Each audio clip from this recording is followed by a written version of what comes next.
All right, so we're going to go ahead and get ready. I'm going to call this the December 19th, 2019 meeting to order at 6:32. Can we please stand for the Pledge of Allegiance?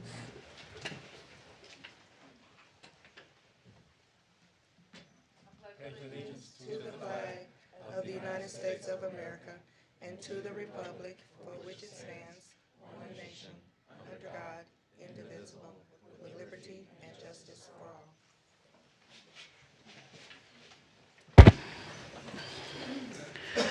all. All right. Before we adopt the agenda, we are absent one board member. She's been excused. And so at this time, the chair is seeking a motion to adopt the agenda as printed. I want to make amendments to the agenda before we get started.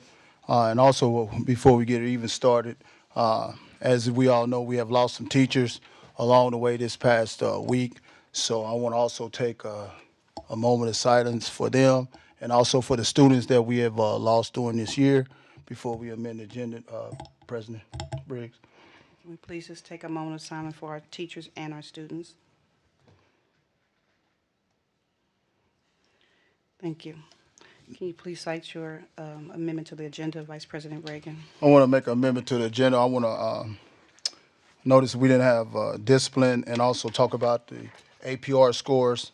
I want to move the APR scores and the discipline up to six, under six, make it, I guess we have to come up with a number. So I would like to make it, if the board would allow, I would like to make that either, should I make it 13.0 or 13.2? I'm gonna ask council how to do that, because we don't have anything for the discipline and also for our APR discussion. I want to make it, I want to pull it up, bring it up before we do the principals' executive summaries. So I don't know if we have to add it as a bullet or not.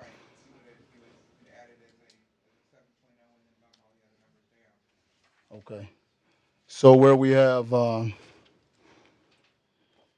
7.0 before the principal's executive summaries, we'll make now 7.1 APR, 7.2 discipline, 7.1 Burke, 7.3 Burke, 7.4 Smith Hill, and 7.5 Ruskin High. Can I do it like that?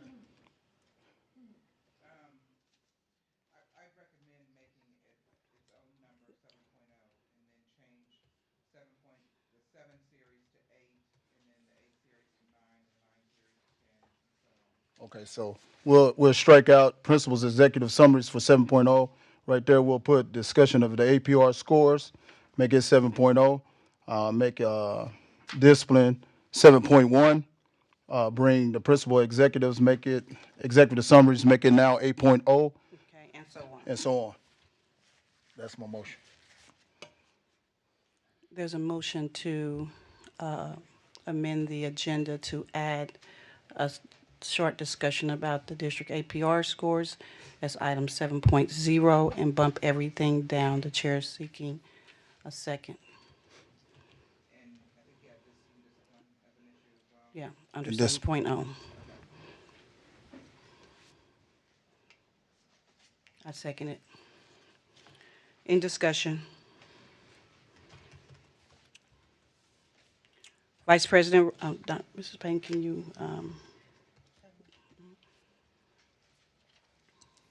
Director Abram,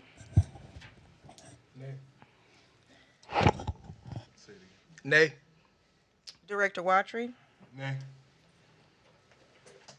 Director Brooks, Nay. Director Reagan, aye. Director Carter,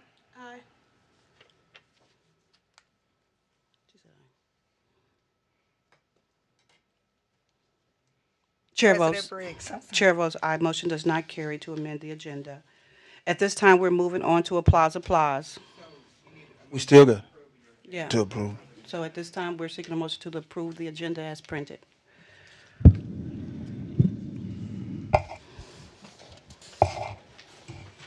Madam President, Yes. I so motion to approve the agenda as printed. Second. Any discussion?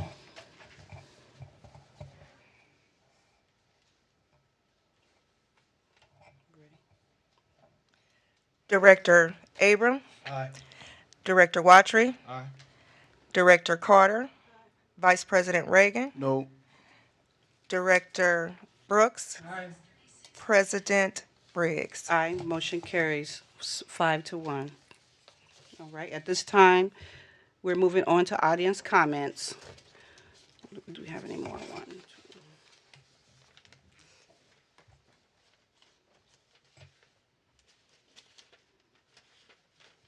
All right, so we are moving to audience comments at this time.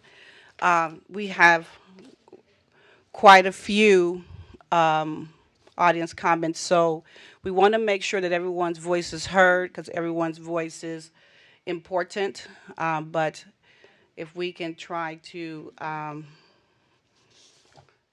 stick to the 2 minutes as best we can. All right, Stephanie Griffin.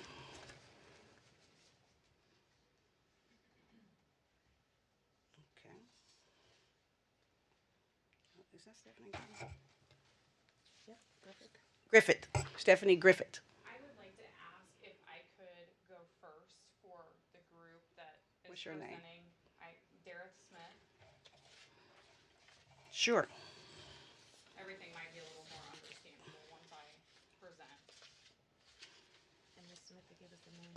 Yes, if you can give us your name and, okay. My name is Dareth Smith. Okay, 2 minutes. I am the current vice president of the Ruskin Booster Club and the secretary of the Smith Hill PTSA that is still forming. I stand before you today on behalf of myself and the wrestlers and parents of the Ruskin wrestling team.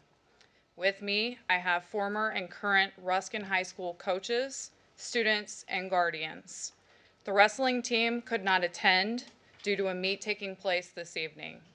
With your permission, I provide written statements from concerned parties. We are here to ask you to look into the events leading up to the removal of Coach Stye as the head wrestling coach. We ask that the board, administration, and Ruskin reconsider the decision and ask that the facts surrounding the removal be reviewed. Coach has previously indicated verbally and in writing to the school the issues transpiring based upon the sharing of space with the Link drill team. An email just prior to this event confirmed that a resolution would be forthcoming. The wrestling team practices in a space that is too small for the Smith Hill and Ruskin varsity and JV teams. Having to share that already too small of a space with the drill team at the same time makes it impossible for the wrestlers to be successful. Their mats are old, warped, and possibly dangerous, as they do not even come together at the seams. The team is trying desperately to protect what is left of the mats, which requires limited use. Based upon the factors that led up to the recent event, the coaches and wrestling team have been set up to fail. Please show the Ruskin wrestling team that their voices are heard and that they matter. Coach Stye has more than doubled the wrestling team participation numbers, and he has selflessly devoted the past 4 years to the Hickman Middle School District. He has provided friendship, faith, hope, and encouragement to all of the students that have crossed his path. Please let it not be in vain. Please allow him a second chance. Thank you. Thank you. And I do have copies of letters that have been written by parents and students of the school. Thank you.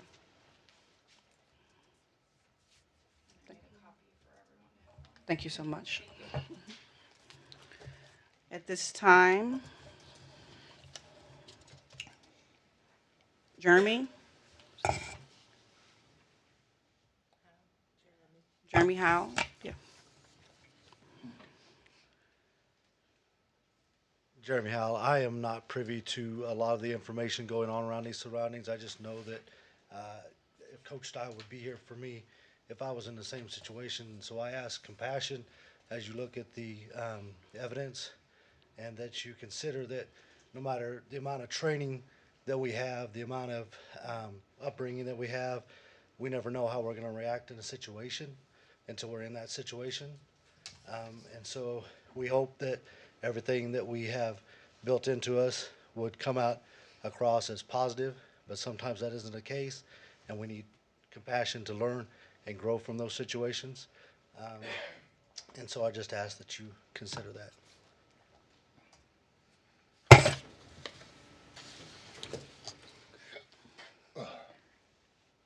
David Griffin Jr.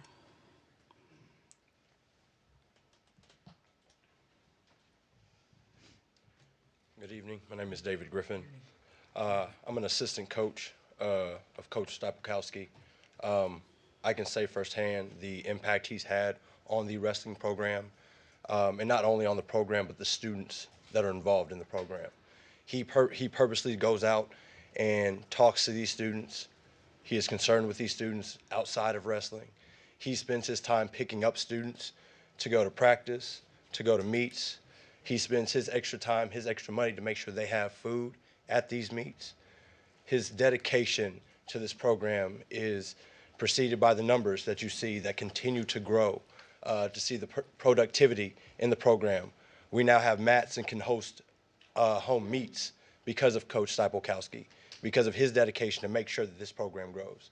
So again, I ask that this board has some compassion and truly looks into the facts of this situation, and we can get Coach Stapelkowski back with this program and again assisting these students in more ways than we can number. Thank you.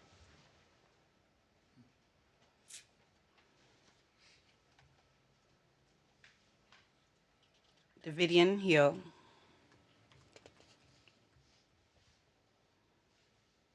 Welcome. Good evening. My name is Davinion Hill. I'm a wrestler, student at Ruskin High School. Coach Dodd, he is. Well, let me just restart. I have made. Coach Dodd has made a mistake, but I've wanted you guys to give him a second chance because I have been in his position of a way worse of the reputation of our school district, and you guys have given me a second chance of the situation that had occurred, and I've learned from that, and I believe that everyone deserves second chances, and that Coach Dye is a really great coach, and like Coach Griff said, it has been productive. We have more wrestlers than we ever had since Coach Allen was coach. Ray, more numbers, a lot of students, a positive program. He's there for us anytime that we need to talk, cool down, and he's a great role model. And I just believe that he's there all around for us. Thank you. Thank you.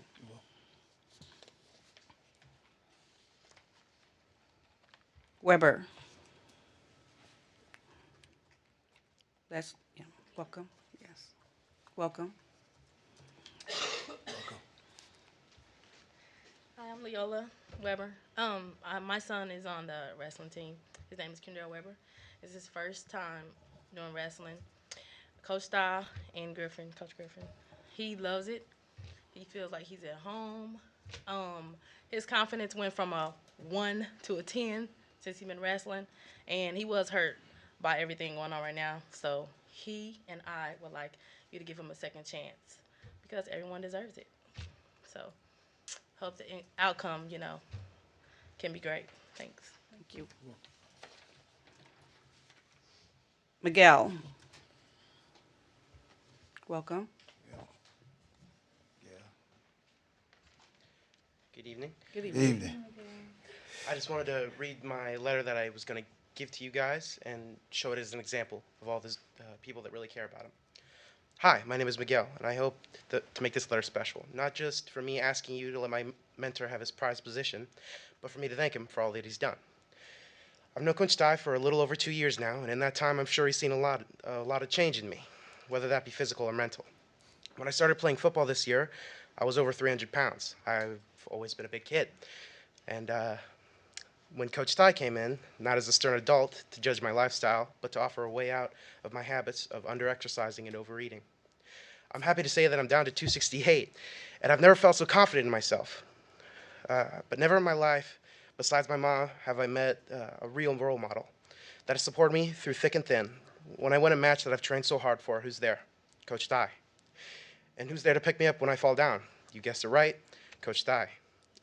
I even rely on him for guidance outside of practice. He's the one that got me to shave that horrible thing that was growing on my neck. I can even recall when I was especially down and ready to give up on trying with anything at all, that he was the one to give me a hug and tell me everything was going to be okay. I owe a lot to him, and if this helps, then hopefully I can be one step closer to repaying him for all the kindness and love he has given me. With this, I please urge you to let him back into his job he loves. Thank you. Thank you. Thank you. Justin Jones. Good evening, welcome. I'm Justin M. Jones. I'm a parent of a wrestler. I have one that's in middle school that's looking forward to the guidance by Coach Dye. The last 2 years that that my son's been wrestling, he's really liked it and really loved it and has really excelled at it. And Miguel, he's done a lot for Miguel. He's done a lot for Vinny. We've done a lot for that young man over there. I can't remember his name. But like you've already heard, last year when wrestling was going on, there was maybe 10 kids. This year we got over 30. Me and my wife, we go out of our way. We help with the food. We spend our own money. We get Gatorade. We don't ask for anything. You know, we just do it because Coach Dye is keeping these kids from being gangbangers out here. Because I know you guys already know some crap about, pardon my language, some boys or whatever they're called around this area. And he's getting them out of it. He's keeping them up into sports. He has that guidance, and if you take that away from these kids, all you're going to do is send them back into those streets. And myself, I don't want that.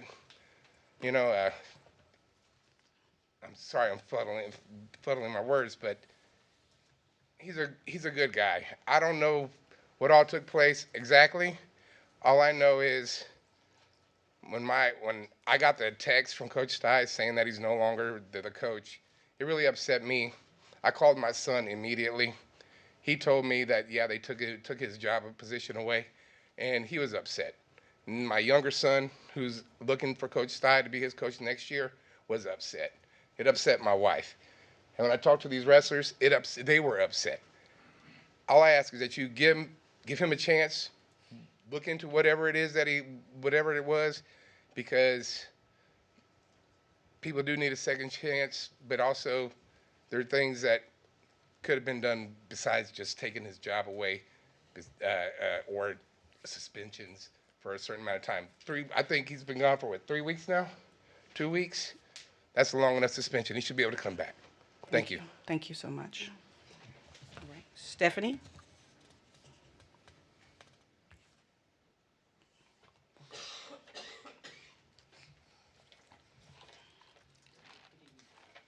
My name is Stephanie Griffith, and my son is a wrestler and baseball. And Coach Dye has, done a lot for. I had to work, and he's come and picked him up and taken him home, and made sure that he was safe and didn't have to walk home.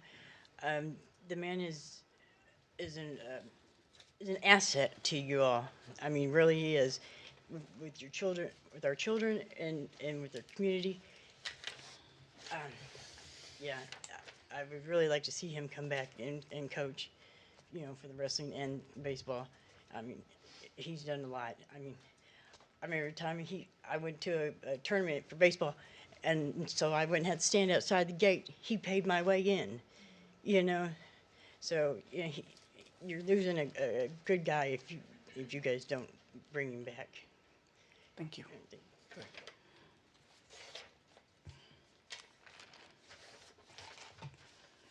right.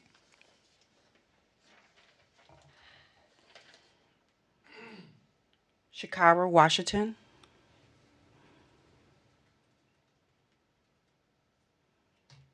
Olivia.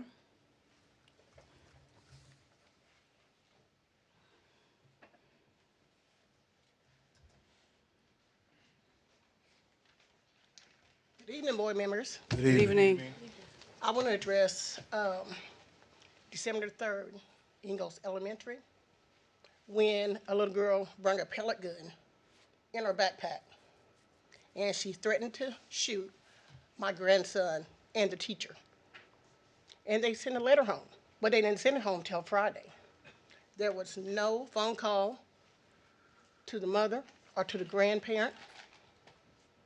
You know, we all have things that we do, but there's too many school shootings. There's too many kids getting killed. Miss Superintendent, why we didn't get a letter before Friday? I'm asking you The that. superintendent's right here. Right here. Oh, Miss Superintendent, why we didn't get a letter before Friday? I can't discuss that in this forum. But if that was your child and somebody said they was gonna shoot him and they're gonna shoot him, he was the only one in the class that stood up and said something. All the other kids knew, but they was too scared to say something. He was the only one. Who knows if it was a pellet gun? It could have been a real gun. And when he told Miss Chris, she didn't do anything. She just said, oh, don't worry about it. They ain't gonna shoot, ain't nobody gonna get shot. Right then, she should have went and got the principal, and they should have confiscated the little girl right then and got the gun. Everybody, it could have been a bad problem that day. You know, we got to be more responsible. Y'all the school board, y'all the superintendent, y'all supposed to take care of our kids. We ain't supposed to have to be worried about our kids while they at school. You know, it's got to be a better way of doing things, and y'all need to get, yeah, you sent a letter out, and this is the letter. It doesn't say nothing about the threat that was in there. All it says is it was a situation, and the safety and security of HMC students and staff is always a priority. It is this reason we are notifying you of an incident that occurred at the school. This week, we learned of a pellet gun on school property, not in the class, not the threat, but on the property. This is misworded. It should have been in the class, and it should have been that it was a threat to the students and the teachers. Let's not cover stuff up, you guys, because too much happens when we cover stuff up. Okay? Y'all are supposed to take care of our kids. That's what y'all here for. And I go to death for mine. I got 2 grandsons, and I don't care if I got to drive up to Penn State to talk to the board about mine. I'll drive up there. But this is the second time something happened to my grandson at Ingalls. And it's been covered up. Nobody said, no, we're not doing that no more. And yeah, I went. Miss Olivia, I want to address you properly. I don't have your last name on here. Carter. Oh, okay. Olivia Carter. Yes, I just wanted to make sure I Okay. addressed you properly, Ms. Carter. Mm-hmm. The Board of Education is aware of that, and we are working on that. We cannot comment in this public forum. Sure you can't. But we are working on that. But why wasn't it addressed immediately? You can't tell me that either. See, that's the thing. Y'all can do stuff, but you can't address it right then when we ask and we can't get any answers. That's not right either, because we're parents. And I'm not only talking for me, I'm talking for every parent in that school and their kids. All them kids, the whole class, what if it wasn't real good? Nobody went right then and said nothing. That's wrong.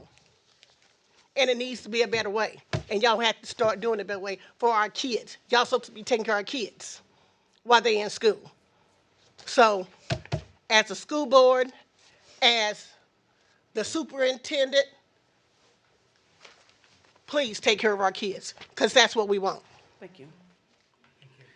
Thank you. As the current board chair, on behalf of the Board of Education, we heard each and every person today. And we're going to start with the letters. I will make sure, our commitment to make sure that every board member has the information presented before us today. Short one. Do we, do everyone? Okay. Does everyone have one? Okay. And I can assure the entire group that the safety and security of our students is our priority. Um,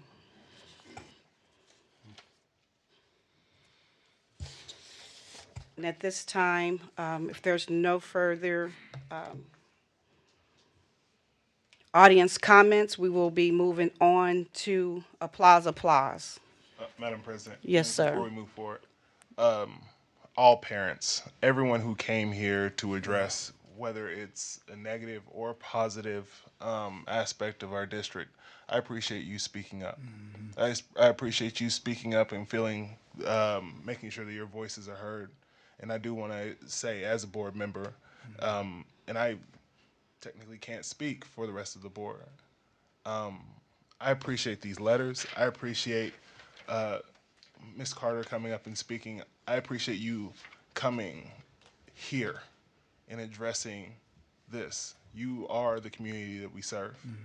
And we want to ensure that as the community that we serve, that as the only governing body in Hickman Mills left, that we are addressing our community. I appreciate you. Thank you, Director Watcher. Vice President Reagan. Madam President, I want to also thank the students. I'm glad to see a lot of y'all. I see y'all anyway throughout the day because you guys are the voice. And I've said it before. You guys come up and this is your plateau right here. And I do appreciate about the safety and concerns. It is our job as the Board of Education to take care of your children, to make sure we make the best decisions in our district. And hopefully, with the hearing this and keep on echoing and echoing and echoing it, I am, like I said, I don't know. I'm just at awe about a lot of things today. But I want to thank you, parents, and I also want to say thank you to the students. I would like to say thank you as well to everybody Director for coming Carter. out and expressing themselves. And thank you, Mrs. Carter, for expressing your concerns. And I hope as a board, we can resolve every issue that we have that's coming to us today. And I really appreciate you for expressing your concerns.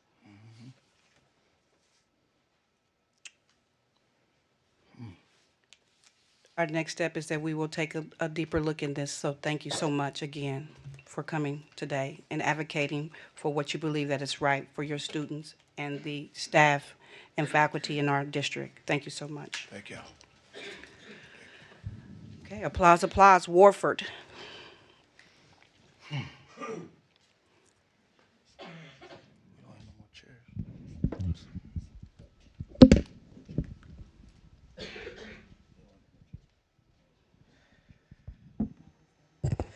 Good evening, directors. Good evening. Tonight we are recognizing Nyree Carter, and I'm going to ask her to come forward and stand up with me.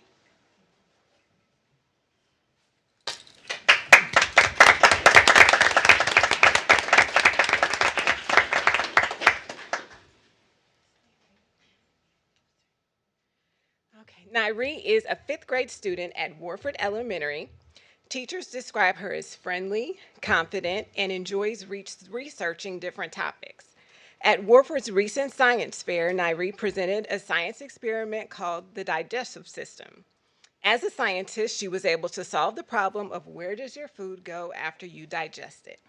She created a visual model, which you see here, using the scientific method to explain her findings. And I'm going to ask her, because she has a shirt that she made to explain what she learned. Hello, Hello, welcome.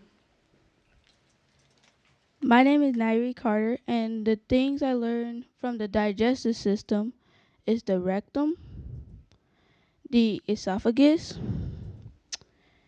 and the pancreas. I learned how they work And as you can see, I put all the definitions of what they do, and I will read to you what they mean.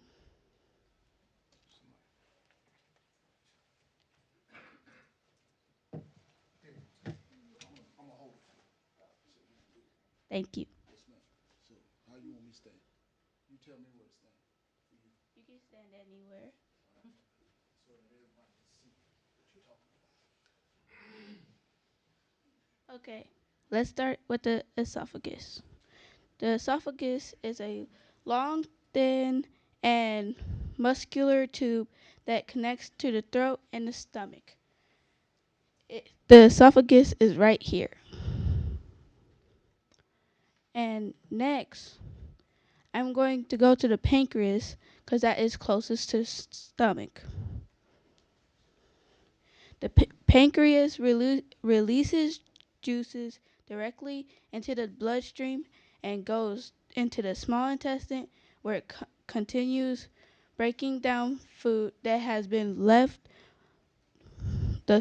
from the stomach.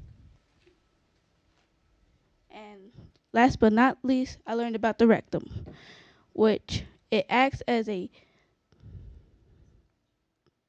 temporary storage site for finances. And my question was, where does the food go after we digest it?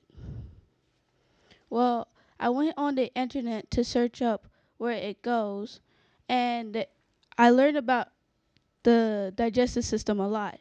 And here is what I researched. The human digestive system is used in the human body for processes of digestion.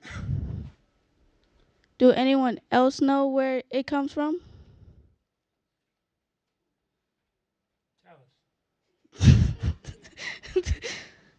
It also comes from the human digestive consists primarily on the digestive tract, or a series of structures and organs through which food and liquids pass during their processing into the bloodstream. And my hypothesis was, I think the food we eat goes down into our stomach and then breaks down and goes into our bloodstream and goes around our body to make it feel strong and healthy. And anybody can do this experiment. It's very easy. It's just digestion. You take any type of food, you chew it, and you will feel it go down your throat. And chewing is the first step of digestion. So it will go down into your throat, into your stomach, and through the small intestine, because that's how digestion works. Thank you very Thank much, you. Nairi. Thank you. Congratulations on your excellent work. We look forward to seeing what you do in the future, and I am going to ask Ms. Edwards, Warford Principal, and Nairi's mom to come forward for a picture, and your teacher is here too, as well as Dr. Cargile and President Briggs. I'm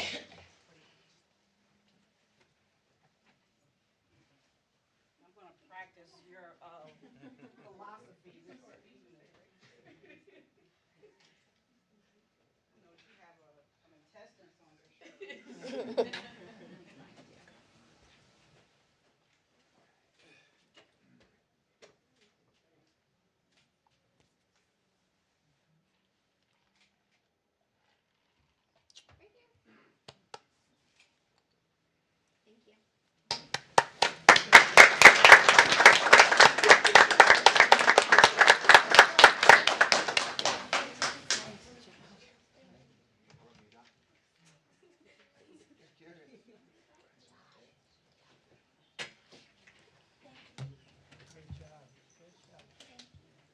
All right, I'll be looking for you in the emergency room, all right?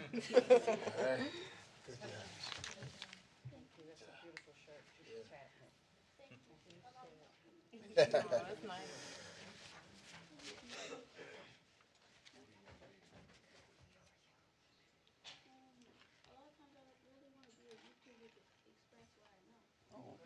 Okay. All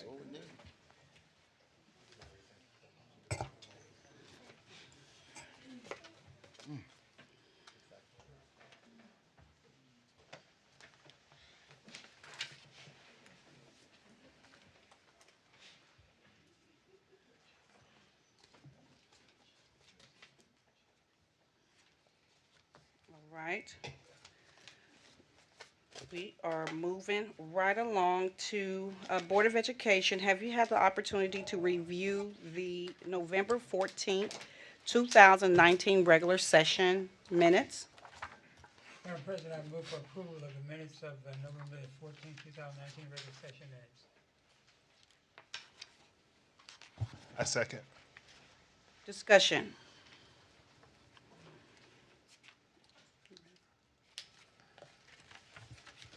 Director Abram, Aye.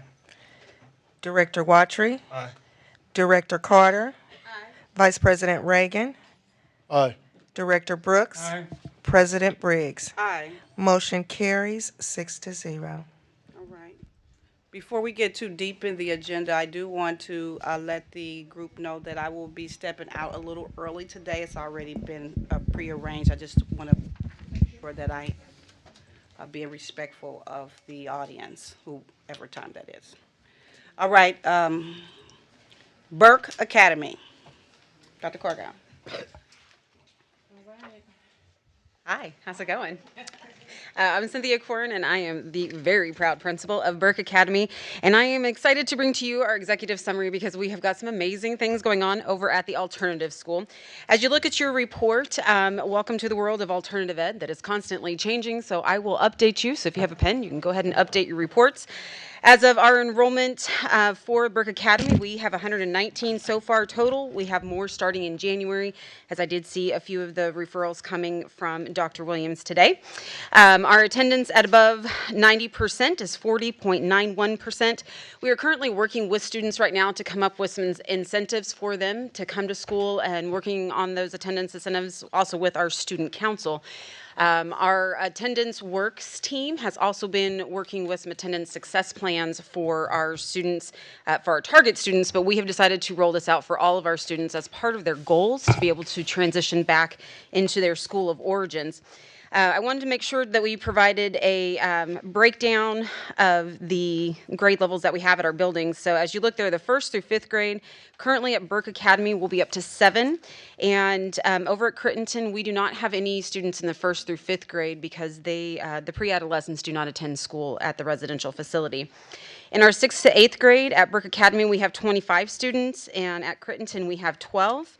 In our 9th to 12th grade, we have 87, and out of that 87, that includes our high school program, our pre-Missouri Options program, and the Missouri Options program. Over at Crittenton, you will have 34. Now, we do have some students that are transitioning, so I'm really excited about this, that we do have students that are eligible. Out of our middle school, we will have 6 students that are eligible to transition back, and they have demonstrated age-appropriate behaviors as well as improvement on the goals that were set forth for them as they came in. And probably one of my most proudest moments is that none of our students in our high school have chosen to go back. They said that they enjoy the small spaces, they enjoy the availability of kind of seeing the same teachers over and over again, and they are also excited about the ability to make up their credits. So we don't have any students that are transitioning back into the Ruskin High School area, but we do have some students that were with us from day school that came to Burke with that program, and we have one student that started this semester half-time. He will be transitioning to full-time next semester. Really excited about that.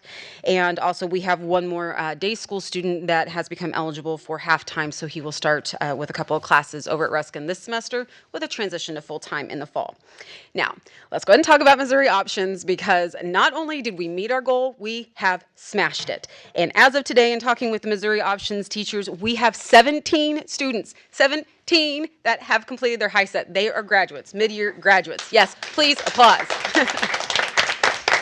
So And even more exciting, we have 4 students who are only 1 test away from completing their high set. So a couple of them would have been done, but the snow day kind of threw a little monkey wrench into that. So we are really excited. For those of you who may not be familiar with the high set test, this is a GED equivalency exam. But with that high set, our students get a diploma. So when they apply for jobs, if they apply for college, they get to say that they have a Ruskin High School diploma. They don't have to say the GED. So although the GED, there's nothing wrong with it, still carries a social stigma with it. So this is a win-win for both us as a district because we're not coding those students as a dropout, and also a win for the student because they are able to put themselves into a position to be successful beyond us. So currently right now we have 22 males that are in our Missouri Options program, 18 females, and we have several students that are moving from our pre-MOOPS into Missouri Options with record speed. Really excited about that. And our pre-MO Options program is set up for those students who kind of are in that gray area. They may not have passed the entrance exam to get into Missouri Options, or they may have a few of the classes left to be able to get into the Missouri Options program. So we've created space for them, and we have a couple of teachers that work with them to finish up the required classes, get ready for the tape, and transition fully into the Missouri Options program. Now, as we take a look here at the key summative data findings, you're going to see a little bit different of our scores. Please understand that our MAP scores, EOC scores, all of that is assigned back to their home school within our district. So one of the things that we are doing at Burke to help us with our test scores is that we are partnering with Ruskin and Smith Hale to extract data from theirs, and we'll work collaboratively with them to improve our student performance as they transition back. And as we look at the iReady data, this is our baseline data. I'm really excited about this assessment. Our students enjoyed taking it. It also is going to give us a really good, strong baseline in which to work from. And as we look here, we see that at 1 or more grade levels below, we have 3% for both reading and math at Burke, and 97% of our students are looking at 2 or more grade levels below. And that is pretty typical as we look at our alternative students, because typically these are students who have been in and out of the school due to long-term suspensions. They may kind of be going from district to district, and so it is our goal that we'll be using this baseline data to increase and also use some other resources that we have available to show an improvement in our scores. And over at Crittenton, we're looking at or above grade level, 10% in reading and 7% in math, whereas we look at the 2 or more below grade level, it's 70% and 93%. Again, we're also taking a look at the fact that many of those students are very transient and they may have been in multiple facilities. So again, they may have some gaps in their education as they get to us. And so as we look at the baseline data, we see that there's an opportunity of growth for both math and reading at Burke. At Crittenton, they are scoring higher in reading than in math, but we definitely see some areas of growth. And we're really excited about the opportunity to be able to kind of take a look at our benchmarking that is happening in our classrooms, because as we when we look at that, we are anticipating that with that trend upwards and how well they're doing on the daily work, that we are going to start to see the increase when we take the next assessment. We also have purchased the iReady curriculum portion, so that is going to allow the teachers to use that baseline data to group students and to help provide them with the supplemental resources to improve those scores. And as we take a look here, we'll move on into discipline referrals by the month. You can see in November we had 46 at Burke, and then over at Crittenton we had 5. I'm excited to see that we did have a decrease from October into November. We will continue to see that decrease as more of the action plan comes into place. But typically you will see higher discipline numbers at our alternative school, because that is reflective of the growing student population. As students come in, we are very transient. And we also see that a majority of the referrals are originating from conflicts between students. So one of the things that we have done, since they don't have the skill set yet, in order to be able to handle those conflicts appropriately, we have targeted interventions through skill groups, equip classes, restorative actions, mediations, and etc. All of those are coming into play to help our students understand the conflict cycles. The equip classes, I'm most excited about that because it walks students through a few specific targeted areas that kind of help them be able to leave our space and be able to transition back to their schools of origins and be successful. In terms of racial equity for us, our E-team, I've been very proud of the work that they've been doing, really pushing along conversations. They are helping with our equity moments in our weekly bulletin, and they're assisting with check-ins during our staff meetings, and anytime we have any group meetings, they're the ones who are always making sure that we check in on the compass, find where everyone's at, and continue those courageous conversations. Our care team has been been working with their focal students. They've been working with them. We've gone through one of our cycles, and we are partnering with our new teachers in our district in order to kind of bring them into the fold, help them understand what we're doing, why we do it, and to provide kind of mentorship in that work. And then as we look at our parent involvement, one of the most important events that we had, and I want to thank the directors that came, Director Brooks, I appreciate that you were there. Dr. Cargile, thank you for coming. I know that Carol Graves came as well, and Director Watchery, thank you for coming to this event. Our Fall Student Showcase was a time for our students in our music class, our art class, photography class, as well as our social studies class and our speech classes to come together to basically show off what they did. And we had students who learned piano starting in August, who performed in front of not only their family, but strangers.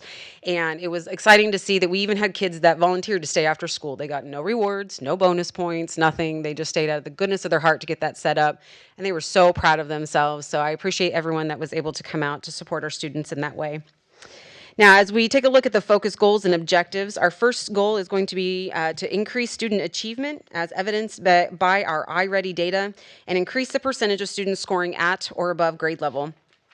Our next goal is to prepare students in the Missouri Options Program for the HiSET exam in order to obtain 70% total completion. We are well on our way, so believe me, we're going to be probably upwards of 80%.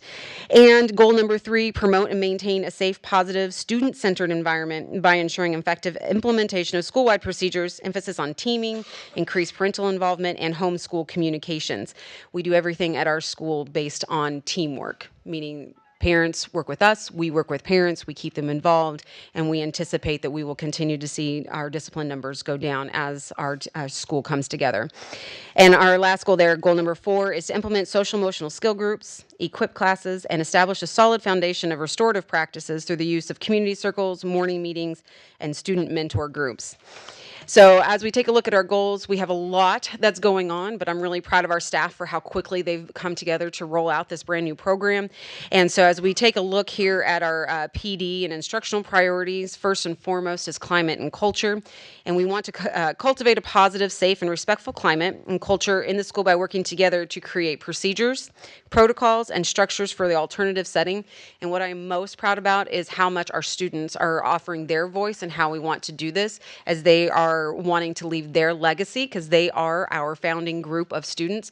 And our high school group, if you've not had a chance to come by and visit with them, you need to. They are gelling in a way that's pretty amazing. And our student council is the group that asked if they could be a part of helping us roll things out, because they have seen where we're struggling and where we're frustrated. So they asked if they could help. And so I'm really proud of them, because they're the ones who got student council up off the ground. And then as we take a look at alternative education training, there's specific mindsets, and it is a paradigm shift for some of our staff members who have not been a part of alternative ed. So we are taking a look at the philosophy, approaches, and best practices in the alternative setting. That's going to help us best meet the needs of our individual students. And we're going to do this by collaborating with our schools of origin that are here in our district to create the transition process that is effective at identifying growth opportunities for students, as well as goal setting, tracking, and monitoring to assist students as they transition back to their school of origin. And then we also have trauma-informed practices. As I spoke to you guys at the beginning of the school year, this was going to be a big focus for us as well, because this approach is very important when you are dealing with students who have gone through quite a bit of trauma. And as they sort through that, you have to have a different approach. Otherwise, it's just not going to work. And so as we look at that, we are training our new staff who are new to the district or who may be new to alternative ed to help make that paradigm shift. And we are also in collaboration right now with St. Luke's and Crittenton to be part of their pilot group for trauma, for the Trauma Smart program. So I'm excited to see how that'll roll out. And then finally, with curriculum and data, our teachers have been attending training for iReady benchmarks and also specific curriculum days so that we can make sure that they know everything that they need to know in order to impart that knowledge onto our students. And our whole goal is to demonstrate individual student growth through multiple data points and differentiated instruction. And I'm also really excited to announce that we'll be working with Brett Kaufman through the MMD to create and establish better PLCs for our teacher groups. So that'll be rolling out in January. So I just met with him today. I'm really excited he's going to come in and help us get that up off the ground and kind of help us start moving in a more positive direction as we start to take a look at what we need. I'm open for questions. Thank you. All right, thank you. Thanks. Thank you, Ms. Moore. Principal at Smith Hill Middle School. Welcome, Mr. Jordan. Welcome, Mr. Jordan. Why does it seem like we just seen you give a report? I don't know. I've been flying low, President Briggs. I don't know. I've been incognito. Welcome. Hello, everyone. Greetings to the illustrious board, my illustrious superintendent, directors, parents, friends, and colleagues. My name is Derek Jordan. I am the extremely proud principal of the mighty Smith Hill Middle School, home of the Eagles. That being said, the presentation I'm presenting today were numbers that were drawn at the time of presentation, so some numbers have changed. Our demographics at the time was enrollment was 1,151, 92%, let me try to put my glasses on, 92% students of color, and attendance at the time was 87.9. Moving to summative data, we show an increase in both for 7th grade in comm arts, in 8th grade and 7th grade in math, and this is the first assessment for science for 8th grade. Key summative data findings, the areas of math and ELA have both experienced multiple changes in the standards of the assessments over the past 3 years, making it difficult to compare results year to year. That being said, however, we are proud, hence by the matrix that was said listed above, we are proud that we have shown increases in those areas of 7th grade ELA, 7th grade math, and 8th grade math from the year 2018 to 19. Formative data, this was our already first rollout of utilizing a new assessment tool for iReady. The scores stand for themselves. We are doing, and I will repeat this again in a minute, we are doing a little bit better in reading than in math. However, we have how we're going to improve that is we have also invested in the iReady component of the tutorial component to ensure that students have access to the skill set in order to bridge those gaps of the shortfalls when they take the iReady. The standard is for them to test and spend at a minimum of 45 minutes in ELA and in math in order to bring those skills up. One of our colleagues behind me, I won't mention any names, but she posted a wonderful matrix in the building, and kids have been very excited to chart their progress to over 7 hours of ELA, math improvement. So that is a glorified matrix that she posts outside of her room. Disciplinary referrals, the source of the data came from Infinite Campus, and they stand for themselves. October number of 84 is a little skewed, but it is what it is. November went up to 129. Summary of discipline findings, we're showing an increase of office referrals due to our hallway transitional reset, working on the development overall building-wide for positive culture and climate. We are diligently working with staff on common language and looking forward to introducing restorative practices into our daily redirection attempts. Rituals, expectations, and protocols under the rebranding concept of the Smith Hill Way ensure staff and students are clear regarding all expectations. Continue work with our BIS consultant and restorative practices consultant to assist teachers in identifying challenging behaviors and targeting specific strategies is another one of our target support areas. Racial equity component, we are proud to present our new definition building-wide of what does student engagement mean at Smith Hill Middle School. And it reads, student engagement at Smith Hill Middle School looks like students and teachers being involved in a reciprocal dialogue, accountable talk, with the ability for every student to articulate the lesson objective, show mastery, and have the ability to impact knowledge to one of their own students. Parent engagement this year has shown increase. Our meet and greet night, we moved it from a month into the year to the opening first week of school. We did show an improvement in that. Also, our fall conferences, numbers went up from last year to 470. Census of findings, our data results continue to show an inconsistent pattern of performance and many students scoring in the lowest achievement levels. We know we must provide differentiated support and monitor school-wide instructional priorities in order to meet our school improvement goals.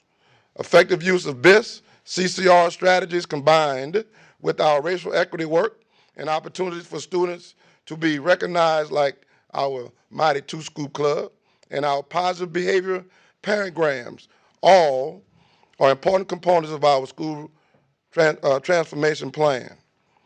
Next, focus goals and objectives. We have 5 goals. Increase ELA to 30% of students scoring in proficient in advanced to 30%, and decrease our number of students scoring below basic by at least 5%. Goal 2, increase mathematics of students scoring in proficient in advanced to 20%, and again, reducing our below basic numbers by 5.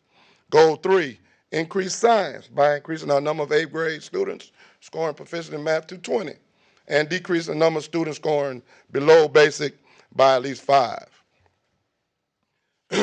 Goal 4, emphasis on instructional priorities, particularly with effective integration of technology and continuing our management of our one-to-one technology. And last but not least, goal 5, promote and maintain a safe, positive, student-centered, and culturally responsive environment, and increase parent involvement, resulting in a 5% decrease in disciplinary actions. Next, I would like to present the professional development and instructional priorities. We continue to focus our work on building positive culture and climate to set the tone for our students to see, hear, and feel experiences according to the Smith-Hale way. We are working toward common language through our BIS and restorative practices. Implementing district priorities with fidelity will help us move toward our academic goals. This includes incorporating high-yield instruction strategies designed to increase student engagement, checking for understanding, high-order thinking skills, vocabulary, differentiated instruction, rigor, and relevance at Smith-Hale Middle School. Thank you. Thank you, Mr. Jordan. Mr. Jordan, I do have a comment. Yes, ma'am. You said in your notes that there's some inconsistency with the pattern and in what areas? Can you kind of elaborate? Are we talking about math, science, social studies? Where are you seeing inconsistency where our students are not achieving? We can brag that we showed some improvement in 3 of the 4 testable areas, but the one that went down was the comm arts. You know, I just want to just take a few minutes just to understand that this is the first year and share with the group that this is the first year we are using the iReady test. Yes, it is. And how do you feel that it is benefiting your school and the district? In my past worlds, I've also used iReady, and another component testing model, which was instructional model, was OdysseyWare. Both of them I'm a proponent of. It kids like it, and they can relate to it because it's chunked, and they can get past the mundane reading part first, and really get into the work first. You find that even though the iReady test is longer, but it breaks down ultimately if you use the tutorial component, it breaks down to the nth degree as far as all of the shortfalls and skills that the kids need in order to grow. So ultimately, bottom line is, even though it takes a little longer to test, they can show improvement if they stick to the tutorial component and work on every skill that the test has shown at them to being deficient in. Okay. As opposed to like the STAR test. The STAR test didn't break down to the nth degree as far as how to break it in and work on specific skills. Okay, I'm sure you probably are aware of why I'm asking that question. I mean, based on how the district, scored across the board, it's important that we are getting a really good assessment of our children for this next go around. I'm just hoping that this iReady is going to give us the information and help us make some improvement, substantial improvement. I've invested in assets from our Title I sources to invest in those in the tutorial component, and with colleagues behind me pushing those students working on those shortfalls, I'm banking on it. Thank you. President Brace, with that being said, I understand that you stated that students can relate, and I'm glad that you said basically looking toward next year, we should see some type of scores going up with it. Since they're now relating with the iReady scores, I guess, and the reason why we're asking, just like she stated, we have the scores, and we know what our district is doing. And the reason for this is because student achievement is something that I stated since I've been on the board. And I know it's not you guys' fault, but looking at our curriculum, and I've used this every time we're in here, it just seems to me like a lot of our students are looking at tests and they're kind of probably maybe getting anxiety. Some of them probably don't know all the big meanings of the words. And I've seen the STAR ready and I've seen the I ready, and I've seen that, to me, even though you change over from a test, and I've said this before, I understand you're going to have some type of kinks in it, but it just seems to me every year I don't see us going down as far as more progressiveness, as far as when it comes to reading. I was looking at some of the percentages. Reading is a very strong tool in today's society, because if you don't know what you're reading, you can sign your life away. And I just really believe that I don't know what it's going to take. I'm an old school person. I believe in repetition. I believe in school books. And I know that's something that we've gotten rid of. But as with looking at the test, does the curriculum and taking the test, when we have the students taking the test, do you really feel that the students really relate to the test without the repetition that we've done from when we was in school before to now? That's my question. With these already STAR test, repetition, because as you know, because you're a scholar yourself, and I just, when we took tests, repetition, when we looked at a test, we knew the meaning. So when we took the test, we could add it back up and circle which one the test asked the question for. So I'm just looking at all these tests that we've got. Do we have the right one for us? Do you feel that our students are really engaged, as you stated? Because you said we might see some changes going, maybe hopefully next year, and I'm banking on it too. I'm hoping we see it before next year. I'm Yeah. hoping we see it immediately with the next round of assessments. Mm-hmm. So what I think I heard you say, I'm gonna break it down a couple different ways. The district curriculum is set, and I'm gonna call it district curriculum the yellow brick road. Then we have different things that's gonna stabilize the yellow brick road along the way. We have subsequent additional things like IXL, and we have other components that's gonna play into following along the scripted path of the yellow brick road set by the district and the CI department. So that's what we laying ownership on. If I could back up a little bit, the different assessments in the past, and some of that repetition you made reference to, I believe, if I understood your question properly, some of the old assessments, in my opinion, didn't align to ultimately what they're being tested on. So a firm believer goes back to my administrative platform, which is quality instruction, alignment of curriculum, and building relationships. So if we follow the yellow brick road, we incorporate our racial equity, we include some of these foundational, what I call gray bricks, along the way to show up the district curriculum, and have a quality assessment, which is already, that's consistent to what they're being tested on the map, with the alignment of everything, then I'm banking we're going to see improvement. Okay. Thank you. Oh. Appreciate it. Anybody else? Well, Vice President. Come on. So essentially you got your iReady scores what, October, and then that's kind of set a foundation for it. So you've been able to. And what I heard you say was you've been able to kind of categorize where kids need more specific help, and that is now that's in progress right now. Am I Yes. correct? Okay. So I already test them, and then it breaks down to, and I don't know if you've seen the little pyramids. Yes, sir. Tier 1, tier, Tier 2, two, tier mhm. 3, and all those color codes as far as what priority of instruction. So again, taking that step back, Right. why is it important that we invest in the attempt to ensure that students achieve? Right. So we invested at Smith Hill with the guidance and the support from my two bosses there, if you will.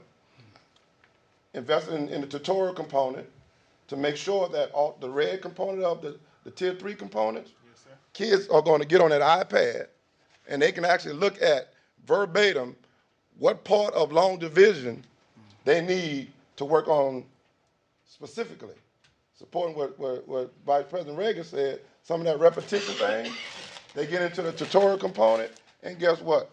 They practice on those shortfalls to get better. Awesome. And that connects to the process of what we committed to and Hickman Mills of the benchmarking process. So that is the repetition along the way. You got to show mastery twice in order to get it achieved. And then you support that with our Ready tutorial. I appreciate you breaking it down. Yes, sir. Yes, sir. I appreciate you. Thank you. Anyone else? Thank you. Thank you, Mr. Jordan. Next, we'll have Mr. Allen, principal at Ruskin High School. Good evening. Good evening. Good evening. Good evening. How's everyone doing this evening? Good. Good, good. Torrance Allen, principal of Ruskin High School. I am here to share our executive summary with you. So I would like to officially say good evening. Madam President is gone now, so Vice President Reagan, board directors, and Dr. Cargill, and ELT. Just take a little bit of our demographics. I do have some updates here based on the report that you have. When I created this report, I was pounding my chest. I was super excited about that 84.3% in attendance increase that we saw this school year. And I'll back up a little bit before I continue to get excited. But our enrollment is 1,169 students right now, with about 87% of our students are students of color, and our attendance was 84.3% when I was working on my report. It's down a little bit to 78%. But one of the things that have contributed to our attendance being up, I think, is having our freshmen over there. Our freshmen come to school quite a bit, and then we implemented a new attendance policy as well. And so we have a couple things that kind of have supported us having better attendance numbers at this time of the school year. If you take a look down at our summative data, one of the things that I really do want to point out to you all is that for my 3 years as principal, we do not have a consistent trend line of data that I can share with you, because each year in each one of these fields, we've had a field test of some sort, and so we don't have but maybe 1 or 2 years of data to look at. So if you look at communications art in 2017, we had testing irregularities with DESE, and so we didn't get any data back for comm arts and math.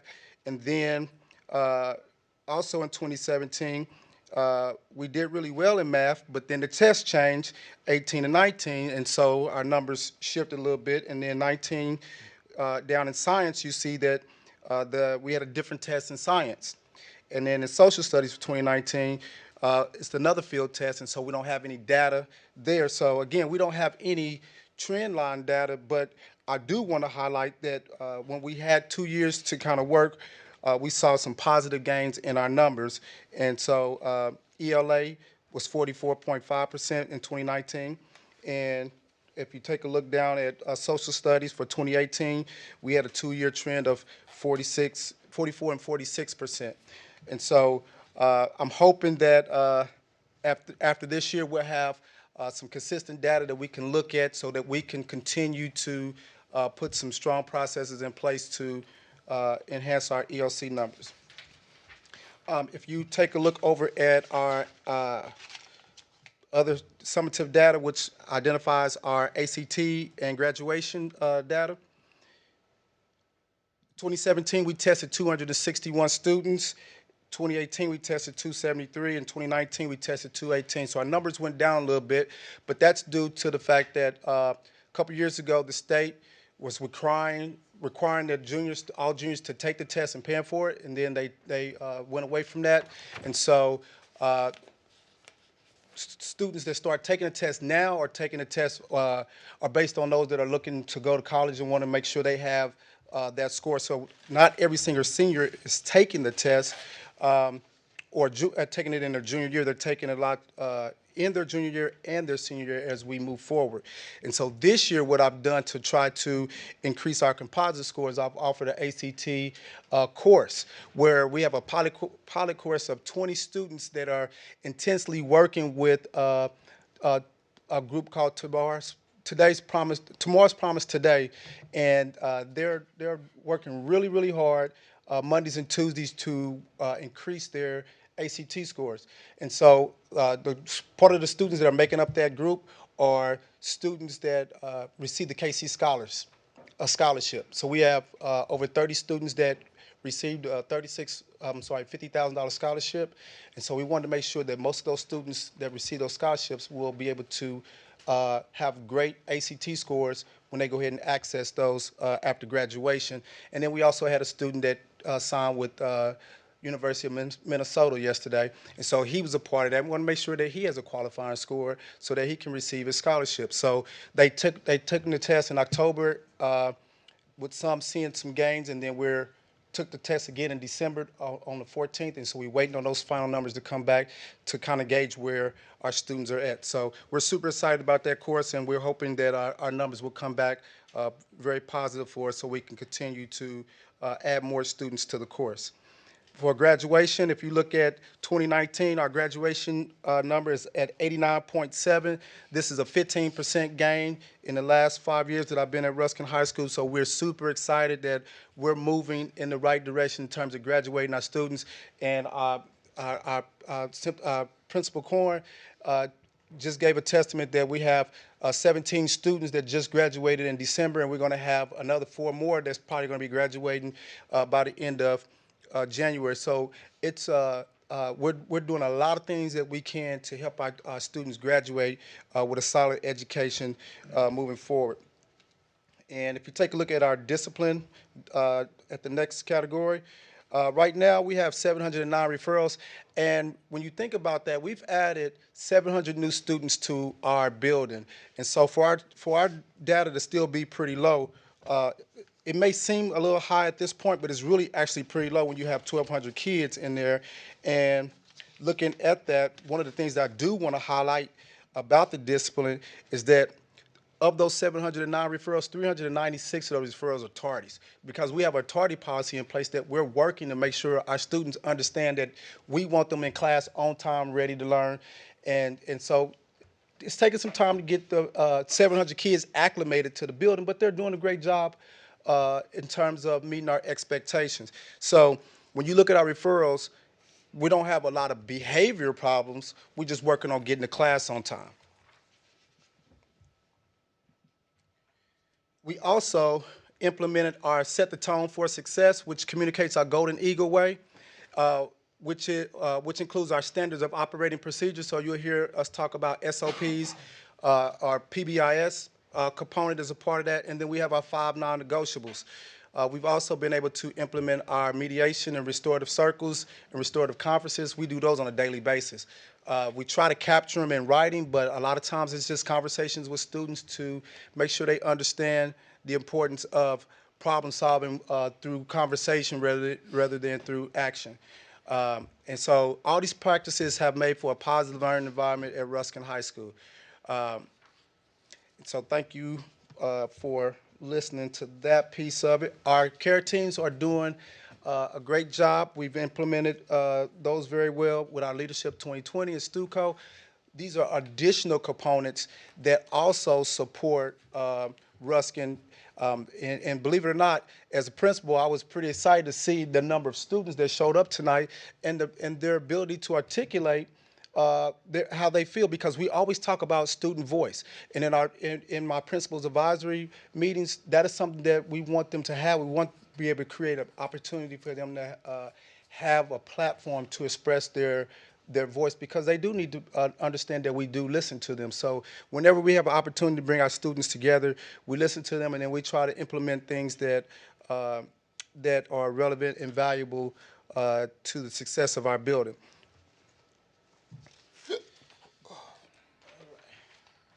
I want to look at our parent involvement information. Um, Parent involvement's kind of been a little bit up and down. Our fall conferences have been pretty good. We have more teachers and more students, and so parents are getting out and coming to check us out. House meetings, we try to have each house, we have 4 small learning communities: arts and communication, health and human services, engineering, technology, and business and finance. And so each one of those houses have a house night, and parents come out and get a chance to learn more about what's going on in those small learning communities. And then this year we also had dinner with the principal, which was year 2, and it was again, it was pretty successful in getting parents to come out and learning a day in the life of Ruskin High School, and then just try to answer any questions that parents will have and keep them knowledgeable about all of the different programs and opportunities that we have for our students. Our focus goals and objectives for ELA, we want to increase that by 5%. When we look at those numbers and we see them 44, 45%, we want to increase that and get that to 50, 55%. And so with math, we got a 20% increase for proficient and advanced. It may say 5 on there, but it's been updated for 20% to meet with our goals that we have in the building. And then also decrease our below basic numbers by 5%. And again, with science, we want to increase that by 5%. And it's not mentioned on here, but as well as social studies. And then we want to continue to enhance our instruction through our effective integration of technology. Ruskin is one-to-one with MacBooks. Our students are loving them. They use them every single day. Our teachers are utilizing our devices, so it's good to see our district initiatives being actually utilized in the classroom on a daily basis. And then our goal is always to promote and maintain a safe and positive environment that is student-centered. And that is by ensuring that we have effective implementations of our school-wide procedures, which I mentioned earlier, which is part of our day in the life of Ruskin High School as we try to set the tone each and every day. And then finally, I'll conclude with our goal is just to implement all these things with fidelity and make sure that our professional learning communities are continuing to thrive and use that time to make sure they building relationships with students and communicating our pros and cons of our school so that we can continue to make plans to improve on a daily basis.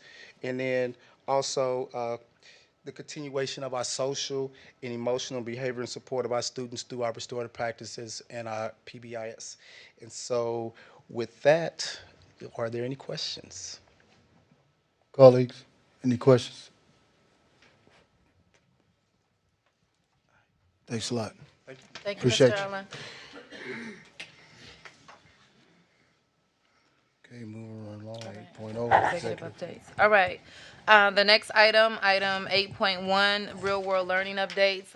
While Ms. Rowe makes her way to the podium, I'd like to share with the board and community, specifically to the Board of Education, that I've referenced and shared with you over the last few months, our efforts to apply for Kaufman dollars to increase real world learning opportunities for our students. And so our goal in the district is increasing college and career readiness opportunities for our students that provide those real world learning experiences through college credit, client projects, internships, entrepreneurships that provide those opportunities aligned with their academy and their focus of study while at the high school. And so tonight you'll get an update in terms of our work and our learning through this through this planning year. We have a planning grant through Kaufman, but we can apply for additional funds, and the submission of that grant is due in May. And so what you'll hear tonight is an overview of our learning as we visited other sites, other schools that have been highlighted for their efforts and thinking big around education. And so as we talk about level of engagement, rigorous teaching and learning in classrooms, as we apply and prepare our grant application for Kaufman dollars, we're thinking big in terms of how do we transform learning for students that further engages them at a deeper level so that our incentives improves. Students aren't tardy, they're deeply engaged in the learning experience simply because they just want to be there. And so that's what we're doing is we're brainstorming opportunities and how can we re-envision learning for our students and create learning environments for them that make them want to be there. And so I'm excited about the opportunity. Kaufman is providing multiple districts in the metropolitan area. So there are 15 districts who are applying for funds this first year.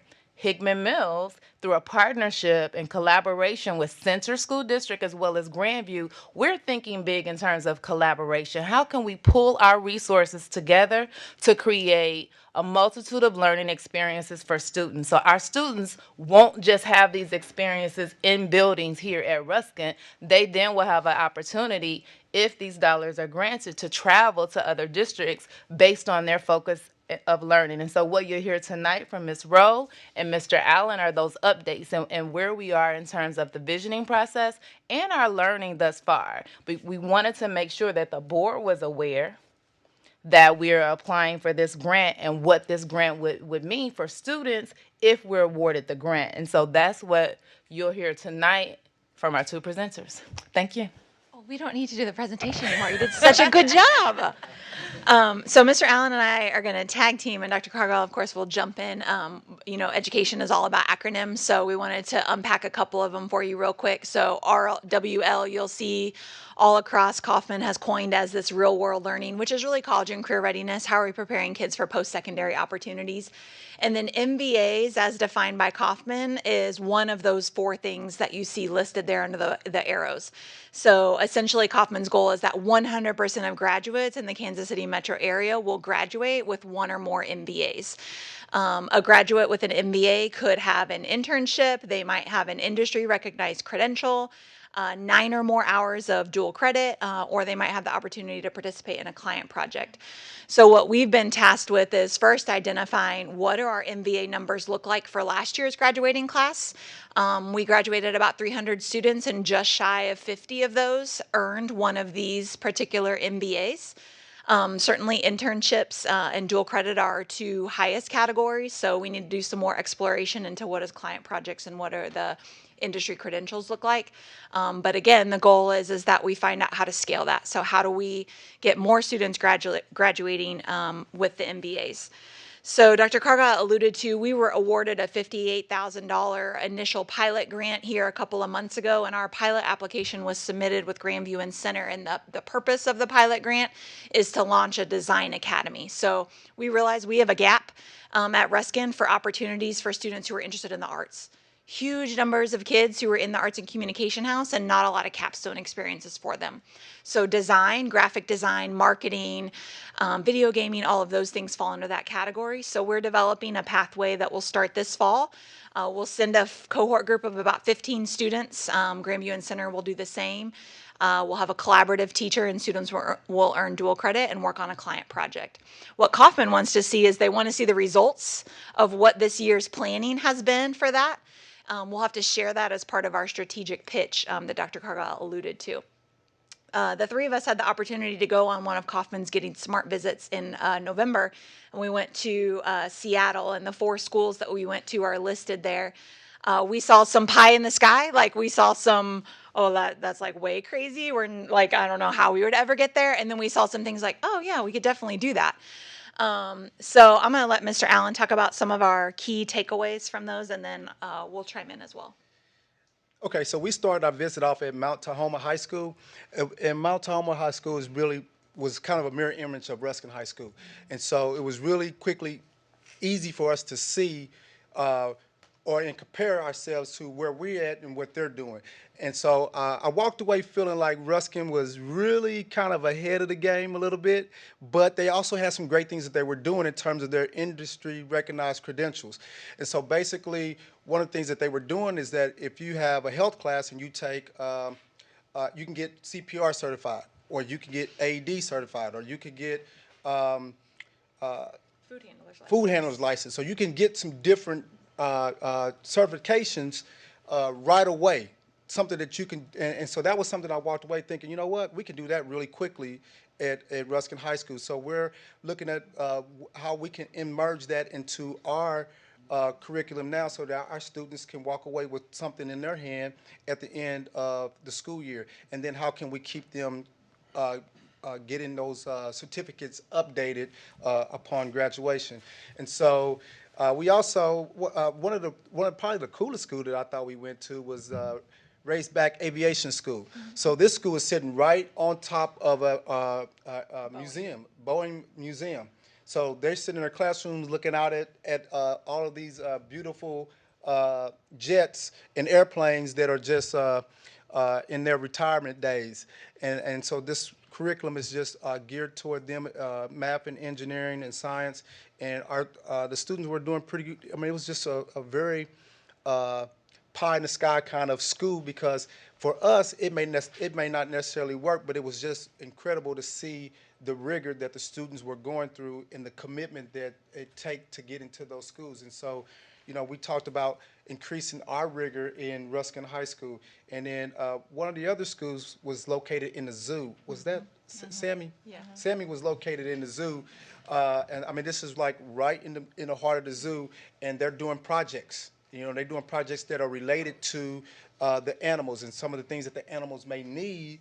And so they go out and figure out these different types of projects that they can do, and then they come back and they dissect it, and they have this really open concept in the classroom and these maker spaces for them to be able to do these type of projects. So, you know, it was great to be able to get out and see some different schools and different opportunities, and then what we can do in terms of bringing it back here to Ruskin, and looking at also how we can build this partnership with Center and Grandview. So the only other two things that I would add in addition to Mr. Allen's takeaway, one is what he spoke about with the credentials. The state of Missouri DESE has a very specific list of credentials that they consider to be industry recognized. What we saw in Seattle was that things like the food handlers, the OSHA, CPR, those are not on DESE's approved list, but they're still meaningful and valuable for kids. They're still transferable. Those kids were whipping their certifications out of their wallet. They were so proud to show us. So thinking about how can they stack and build upon that motivation was really cool to us. The other thing that stood out at all the schools was the relationships between the staff and the students. They didn't, in most of the schools, they didn't refer to their teachers as teachers. They were facilitators of learners. They were coaches, et cetera. So it was a little bit of a different dynamic. I think some of that is Seattle, is its own culture as opposed to Kansas City and what we're used to. But it definitely brought a lot of ideas for us to bring back.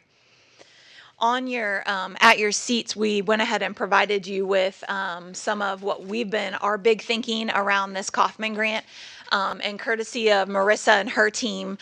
So I just shared this boring old Google Doc with her and said, hey, these are kind of our ideas. Can you make it awesome? And of course, they always deliver. So I can't take credit for that. But what Kauffman charged us to do is to think about our current programs. What are you already doing that earns an MVA that you want to expand? You want more kids to participate. So you have examples listed there of things that Ruskin is doing beautifully. Kids are earning credentials. Kids are getting dual credit, all of the right things. But how do we get more kids engaged so that it's not 10 kids at a program, 20 kids in a program, et cetera? The middle box is what are the programs that we have that we think are awesome for kids, like Project Lead the Way, but it doesn't currently result in one of Kauffman's MBAs. So how do we add another layer to that program so the kids walk away with something tangible? And then the third one is really, that's really what we're working on the most right now. So what are the pathways that we want to create through our Kauffman pitch? So you'll see some examples. Hickman is taking the lead on the Performing Arts Academy. Grandview is going to do a public safety, and Center is going to do a public safety, and Grandview is going to do advanced manufacturing or computer integrated manufacturing. The cool thing that I guess I think about and what Kaufman has shared that they're really impressed with is that it is very unusual in Kansas City to see regular comprehensive high schools sharing kids. Like we're all used to sending kids to things like Herndon or Summit Tech, a career center, but this idea of a regular high school sharing kids back and forth is not being done anywhere. And that's exactly what we're proposing as part of our grant. So we kind of feel like we have the leg up in terms of our grant proposal. We got a lot more legwork to do, but they seem really excited about that. I think, are we about done? Yep.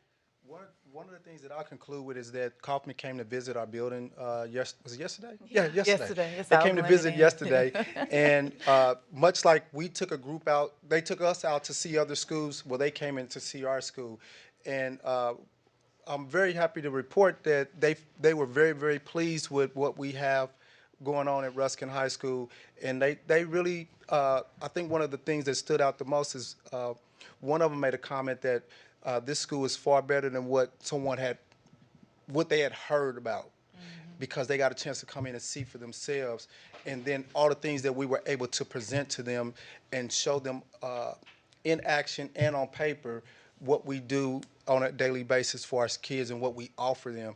And so that was a proud moment for us as a district and as a building. And I just wanted to make sure that you guys know that we're working hard, and now it's being taken notice to on a bigger level. And it was definitely a point of pride for me to be able to sit with members, administrators in the district and be able to share with the Kaufman team, as well as the consultant with Getting Smart, and this gentleman, a former superintendent who has visited high-performing schools all over the nation, to give us credit in terms of their words, wall-to-wall academies. You guys have really set the standard in terms of how you provided opportunities for your students to participate in the learning academies, and we see that you have it hardwire. Like you have this, there's not another option for students. So they don't have an option not to choose an academy.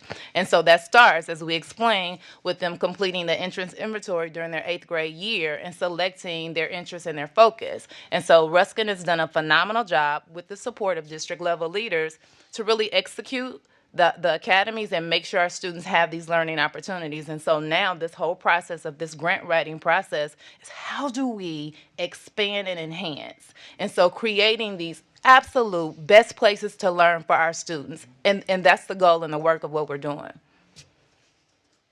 I would conclude with saying Alan and his team, administrators, counselors, and teacher leaders, like they say yes without blinking. So if there's an opportunity, sometimes I cringe to send something that's coming up, and I shouldn't, because they say yes without blinking an eye, because they know it's going to be good for kids. And our kids benefit, even if it's one kid at a time, even if the trip just impacts one, that's one more that we get closer. So they're the ones really doing the real work, and I look forward to expanding so that we increase that quarter of students who are earning the MBA to 100%. We'll get there. Board directors, thank you for saying yes to all that stuff we asked for too. Appreciate it. And so again, board, this was an update. I want you in the loop as we continue to prepare for submission of this application to Kaufman. I want every board director to know that this is what we're working on. And so when we get this awardee letter granting us dollars, I want everyone to know that you've been included along the way in providing updates in terms of the work and what we're striving for. All right, next on the agenda, Dr. Skinner, enrollment and attendance report.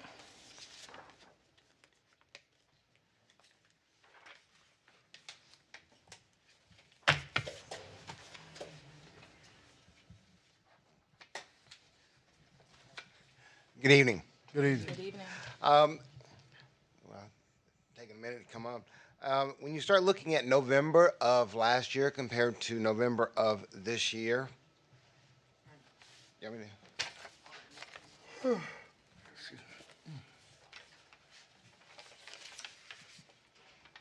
They got it. Yes. Oh. Yeah. Did I need something else? No. All right, is this yours right Yes, here? yes, it is. Okay, then you're fine, and I'll bring it up. Sorry. Okay. All right, thank you. You will see that we are down with enrollment, a little over 290 from where we were a year ago. So our enrollment does go down. And the first time this school year, the attendance rate change is negative. It's been green this entire time, and you'll notice this is less than a 0.1%, but it is still down. With that, you'll notice there are certain grades, though, however, that are up. Kindergarten is up almost 7%, third grade is up almost 3%, fifth grade is slightly up, and then as Mr. Allen was talking about, look at 9th, 10th, 11th, and 12th. Up, great, and that is huge. And if you start looking at the different schools, you will see that several of the schools, such as Dobbs, is up almost 7%, and they're up in 4 of their grades. You'll see that Ingalls is up by almost 5%, and they are up in several of their grades as well.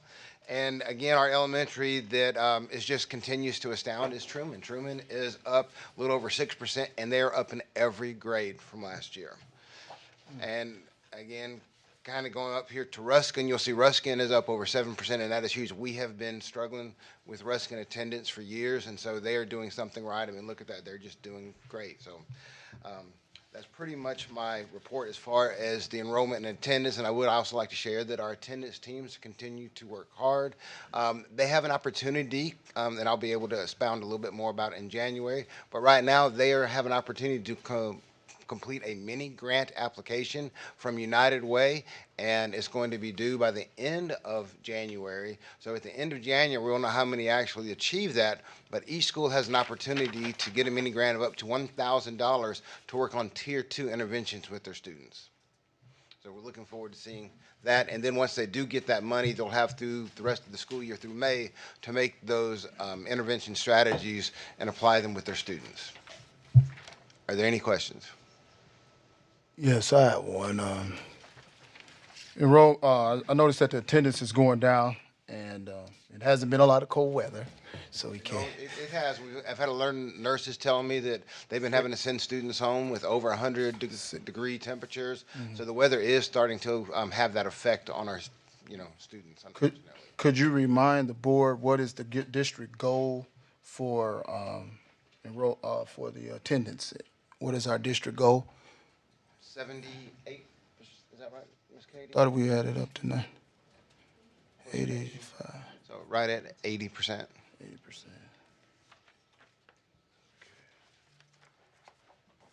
And I did see, and I'm glad that the freshmen I didn't get a chance to say that the freshmen are helping out over there at Ruskin, as Mr. Principal Allen has stated. So I'm glad to see that. But I guess I want to reiterate, I know we have incentives and things going on for kids to go to school. What I don't never hear is, and maybe I have, and it went past me, is that what are we saying the reason to come to school? To get a good education, to maybe get you a trade, to get a better job. I notice we always want to give gifts, but I mean, how much are we reiterating the reasonings for that? Well, Because I will tell you right now what we're doing. We have our attendance teams, and they're making phone calls to the parents right now, and they're asking them 4 basic questions. I'll tell you those 4 questions. Mhm. One is, do you have any classroom concerns that you'd like to share with us, and has your child shared anything that we should know about? Number 2, is your bus stop in a good location? Do you have any transportation needs or concerns that we need to know about? Question 3, are there any health issues like cold, flu, allergies, asthma, and so forth that we need to know about? If your child has an illness, do you have medication here at school that we can administer? And the last question is your student enrolled in our free and before after school program?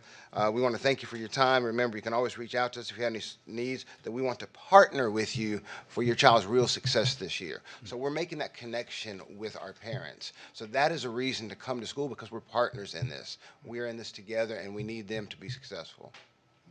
Additionally, we are preparing our students to be college and career ready, which is the presentation you just heard from Ms. Rowe and Mr. Allen speaking about our efforts that align with our college and career readiness state goal as well as the district goal. And so that's our push and our nugget, as well as pre-K through 12th grade, being able to offer STEAM and project-based learning. And so creating the opportunities and awareness for our parents and our students, how important it is to be at school. and my last one, what is our enrollment now altogether? This was at the end of November. It was a little over 5,600. It's 5,616. 5616? Okay.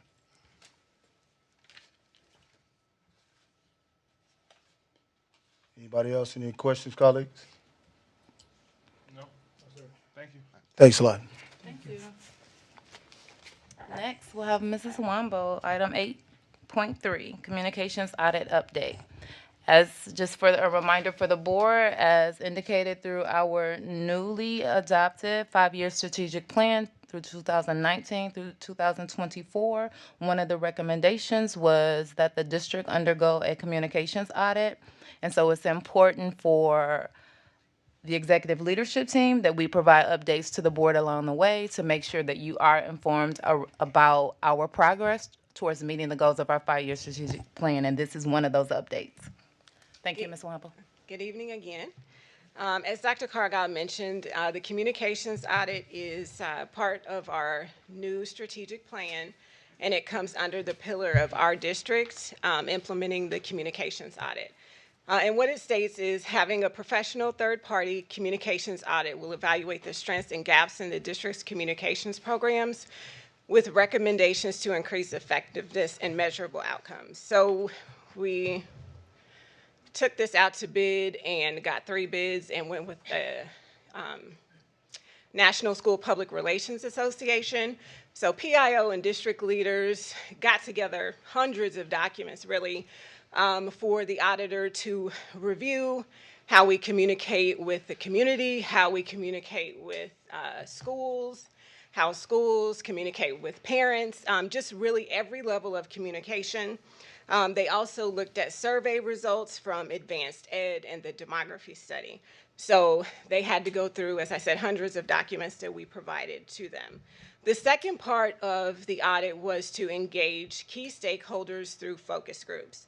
So the auditor came here to Kansas City and spoke one-on-one with the superintendent and then spoke one-on-one with myself. But in addition to that, there were 10 focus groups, and he had questions that he went through with each group. 10 focus groups. It was every level of staff here in the district, as well as Board of Education, volunteers, partners, business leaders, community members. And so the auditor is going through all the documents that we have provided to him. As I said, it's quite lengthy what he has to review, and also going through the detailed notes he took through the focus groups that he spoke to during his 2 days when he was here. So the auditor plans to come back here in February to present to the board his findings and any recommendations that he may have for the district. So just wanted to provide you an update that that is in progress, and we'll have a report in February. Any questions? Thank you very much. Thank you. All right. Now we're going to move on to consent items. On 9.1, I guess we're going to do them all individually. So we're going to do it together. Has everyone had a chance to look at everything? Yep. Everybody? Yes, sir. Yes, sir. There's the chair seeking a motion. Mr. President, I move that those items on the consent docket be approved as submitted. I still second. It's been seconded that we approve the consent items. Is there any questions? I have a question on 9.4. Approval of the Kelly staff and as substitute provider. So is that stating that on 9.4 that we're going to enter in another, contract for Kelly services? Yeah. Yes.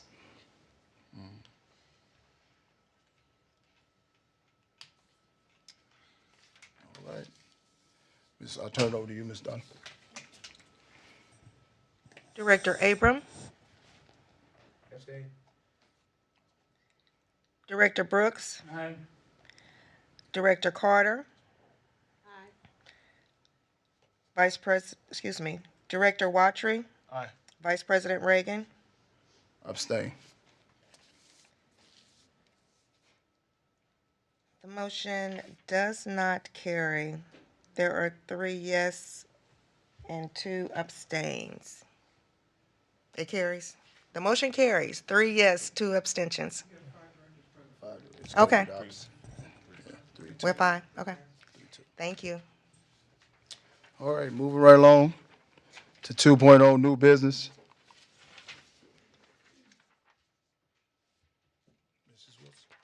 Item 10.1.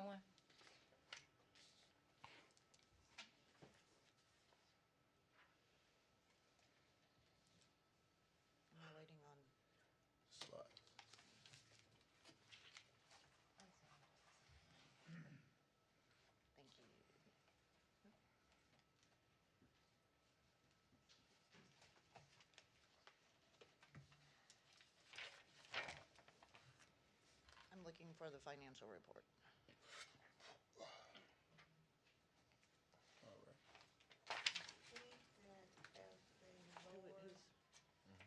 If they lowered that document.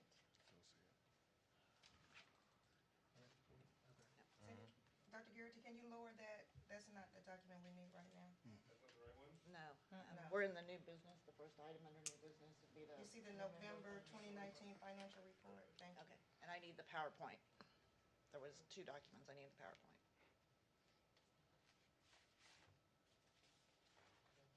Thank you.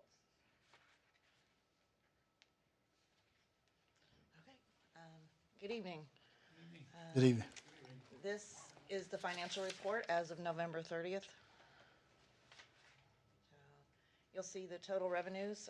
You'll see on the other report, it's on page 3 of the other financial report that was attached. Our working budget as of November 30th was $90,000,003. So far through the year, through November, we'd received $3,000,009. The year-to-date receipts so far are $21,000,008. The remaining budget left to be received is $68 million, and at this time we've received in 24.2% of the budget that the revenue that was budgeted. This time last year we'd received in 23.6, so it looks like we're right on target to be where we were this time last year. These are the total expenses, which can be found on page 6. The working budget is $84,000,008. The November expenses were $6,000,002. Year-to-date expenses were $29,000,008. The remaining budget in our expenses is $54,000,009. Percent of expenses paid, 35.2 compared to 32.8. So we spent just a little bit more out of the budget this year than we did last year at this time. New business items that you'll see tonight. The orchestra pit cover, it is budgeted for. It's going to be paid for out of the ECSE Part B, or ECSE capital refund that we got for the Irvin project when we did that back in 2007. Budget changes that have reflected, you'll see the ones that are highlighted are the new one. So that's the boardroom IC indicator that was an add to the budget of $8,958.35, which was a change in the fund balance of .012. This is the fund balance as of November 30th. We're setting it at 14.721 projected for the end of the 1920 school year, 19.8 for 2021, 23.7 for the 21-22 school year, and 26.4 right now for 22-23 school year. Does anyone have any questions for me on the financials? Go ahead, President Brooke. Have we been able to do the drawdown have we been able to draw down on the Cerner money? I have not heard anything since we spoke at the Finance Committee. I know that they had elected the chairs for the small EDC committee, thank you. And they were supposed to have a meeting this week, I believe, to vote. I spoke with Heather Brown, who works with the EDC, and she said she had the check ready to mail as soon as she had the approval, but I have not heard anything. And so we've received how many payments from? So far, we've only received one. One. And we submitted an invoice the very 1st of June for $299,000, and we're still waiting on payment from that.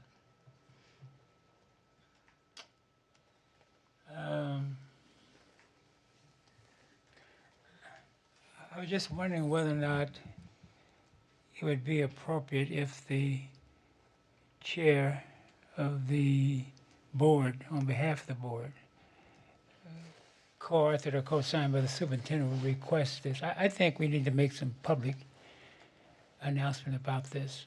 Of course, I'm kind of prejudiced towards this anyway, so don't take what I just feel right up to here with what's going on that. I guess in every opportunity I get, I voice my displeasure about what's going on. But it seems to me that group ought to know how badly we need these funds, and we're entitled to them.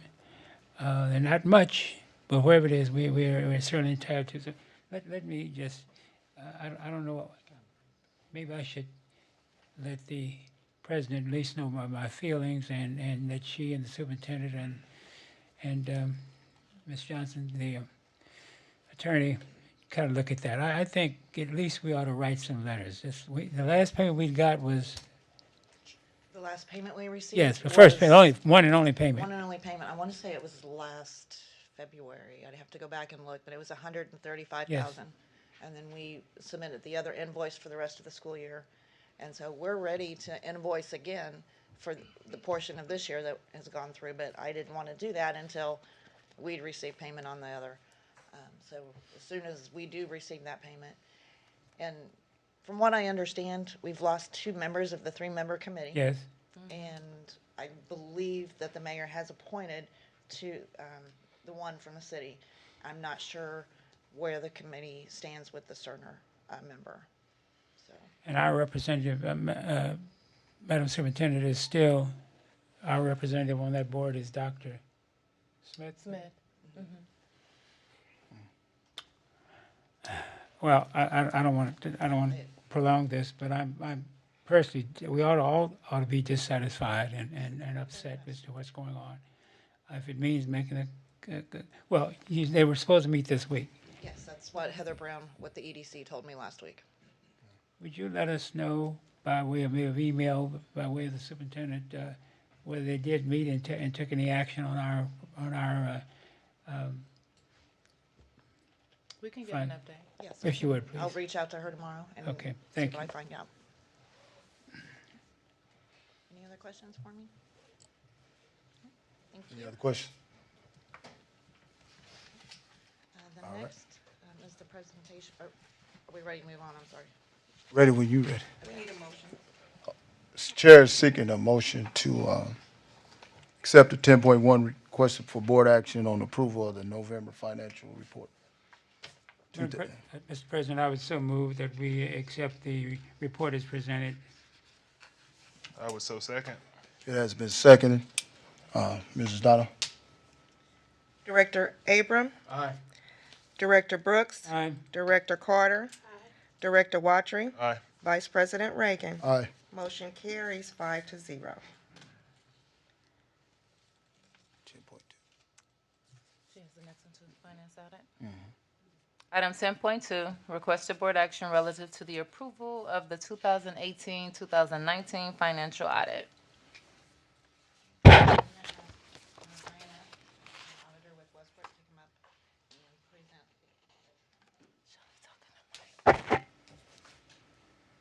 We didn't get the pleasure of working with Diana this year, but she's been a member of our audit team for many, many years.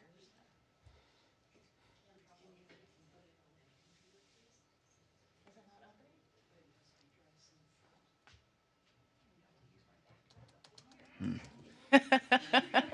Thanks for having a backup. You just never know.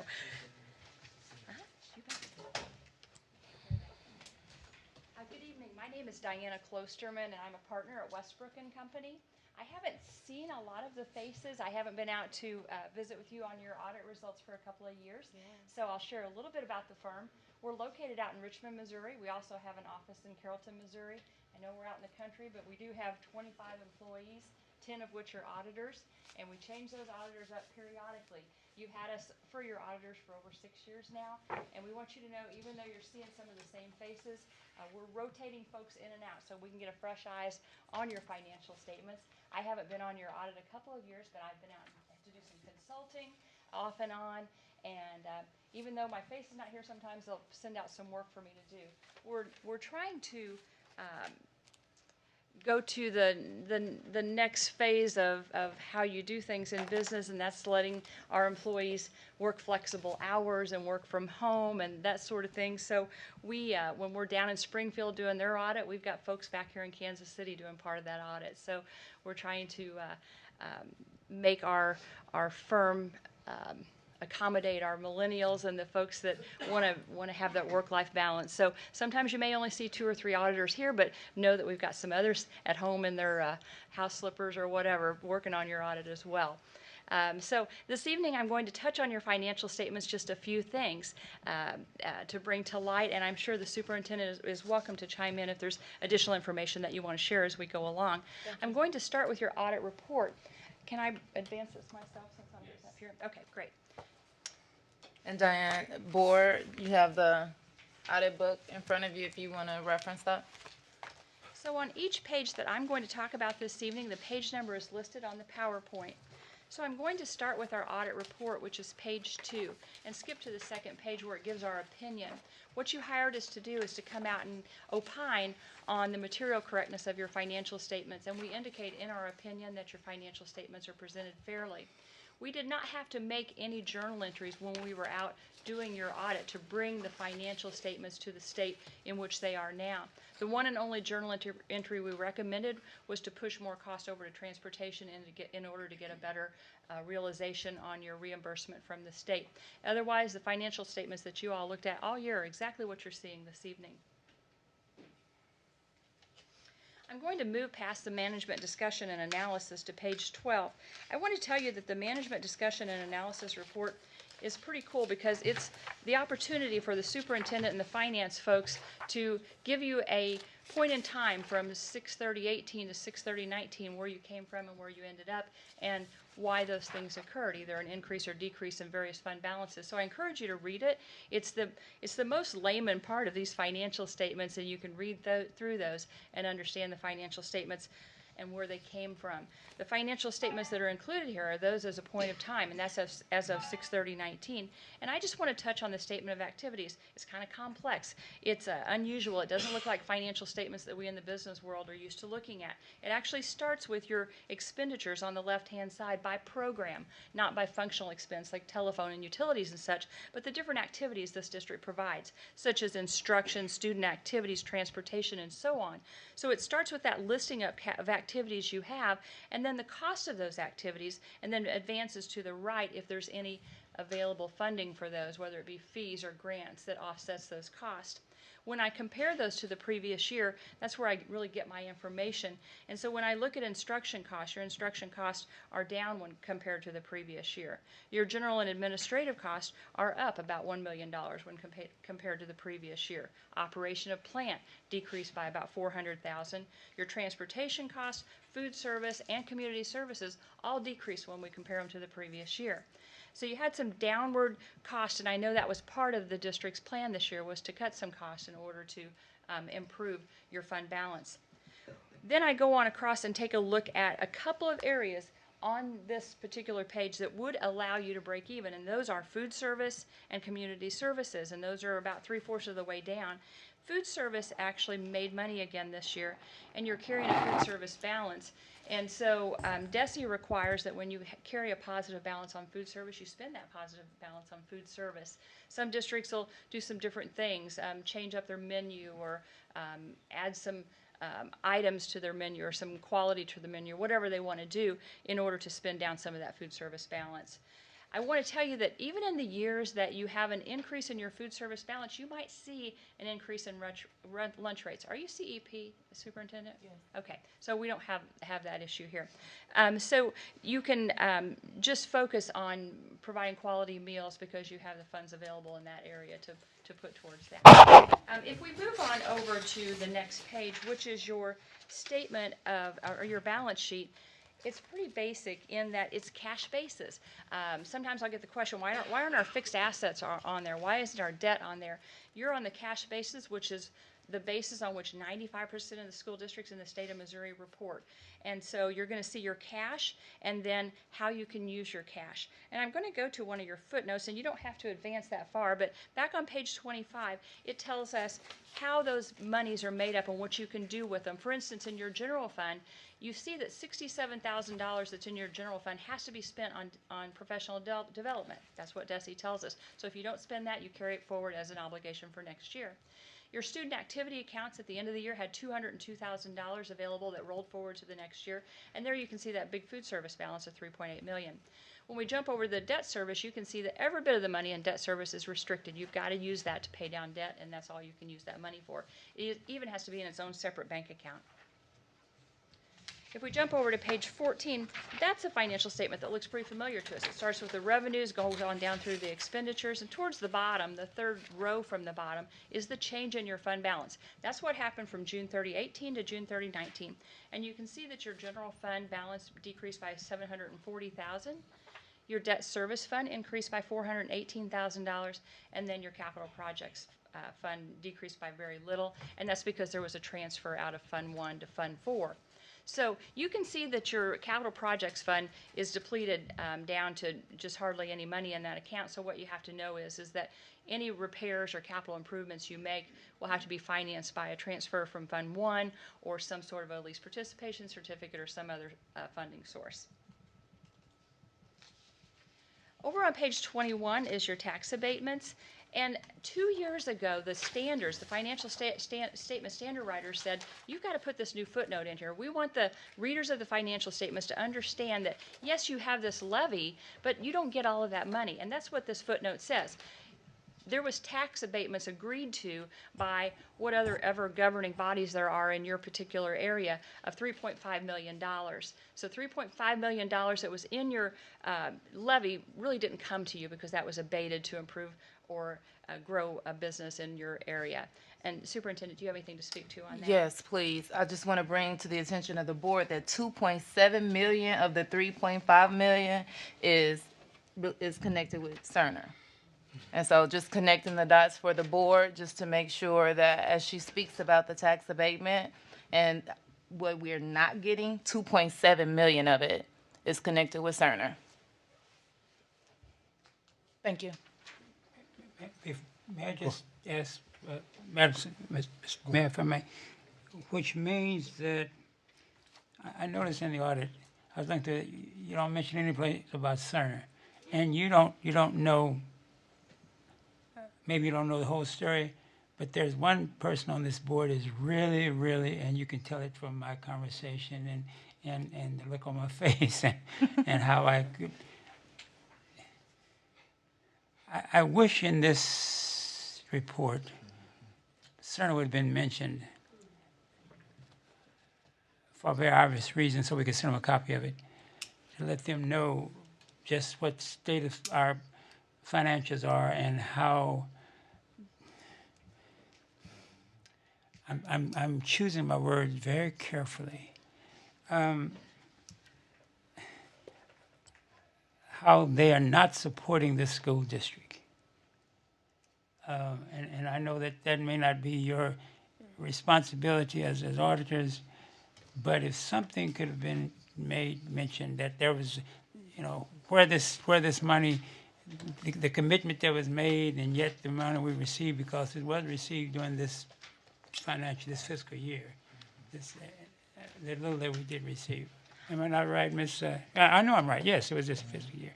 So I don't know. You're hearing part of my frustration. I fully understand that, and I think that's why the standard setters required that this footnote go in, is so that the readers of the financial statements could understand that entities such as yourself are suffering from these agreements that you didn't get to participate in agreeing to. And so do know that the footnote, there's required components in it, but you can certainly add to those if you like.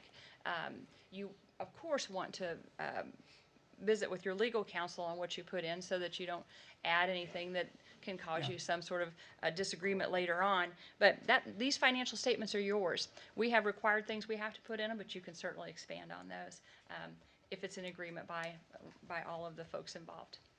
Thank you. All right. Next, we'll move on to page 21, which is your debt obligations. And so in your debt obligations, they're grouped into a couple of different groups. Your general obligation bonds, your leasehold improvement, leasehold certificates, and something new called direct borrowing. And it's not new debt. It is just debt that is something like your tax anticipation note that you took out this year. So if you look there at additions in that second column, you had one new lease participation certificate for $558,000. That was for some technology improvements, I believe. But you took $3 million in tax anticipation loans. So tax anticipation loans are loans to get you through until you get your tax dollars, and that's the reason you all pay attention to your reserve ratio. If you think about the fact that school starts in August and you really don't get your property tax dollars until December, you need reserves to be able to pay your bills. Optimally, 3 months worth of reserves, which is a 24% reserve. And you can see on the information that Shelley provided that that's your all's goal about 3 years out, is to get up there close to 24% again. But this year you did have to take a $3 million tax anticipation note to pay your bills until you got your tax dollars in. If I might again, Mr. President, at our last meeting, and our financial person, Ms. Wilson, was not able to be here, and so a lot of discussion about why we had to borrow money. The discussion was not a good discussion, because it was like there's something that should have happened, didn't happen, and therefore we should not have had to borrow the money. Was some of the discussion. There were those of us who felt differently based on the information. Go into that just a little bit more in terms of, you said it, but please say it again. You're talking about, please, if you would say it. On your reserve ratios? Yes, ma'am. Yeah, it's the deal is we start up school in August, and so we pay our teachers, and we always pay a ton of supplies right up front, because we're filling up our classrooms with all the things that we need in order to instruct students, and so we spend out a lot of money right out on the front end. And so if you don't have reserves of at least 16%, optimally 24%, you're going to have to borrow money in order to get through to December, because I don't know. I haven't paid my property tax bill yet. I dropped that in the mail about the 26th of December. I put mine in on just so it gets postmarked on the 31st, but that's okay. So we know those don't come in until the very end of the year. So we've got to have some money in the bank in order to pay our bills until we get that property tax money. It's just like you and me. If we don't have a little bit of money in our bank account, the refrigerator dies, then we got to have some money set aside to buy their new refrigerator or all of our food spoils. It's the same concept, just lots more zeros. In other words, there's nothing that the staff could have done to make a difference in that, since we don't have the reserve to borrow from. That's right. If you don't have the reserves, the only thing you can do is try to draw down on money as quickly as you can. For instance, your federal dollars, Title I and special education and all of those, you can't draw down in advance anymore. DESE and the Uniform and Guidance says, nope, you don't get to get the money and then spend it within 3 days. You've got to spend the money and then request reimbursement. So again, we've paid the bills before we can draw down any money. So we can be aggressive in getting our federal dollars, but we still have to show that we've spent the money before we can get any of it. And so there's not a way to get money in order to sustain until you get to December, except for to build those reserves back up. Thank you. Or to do the borrowing. Thank you for making that clear to us. You're Please. welcome. Thank you. Thank you. All right. So we are going to go back to a couple of graphs. And the first graph I've got, and I don't know if you all have those in front of you, but we've got them up on the screen. The first graph is your revenues.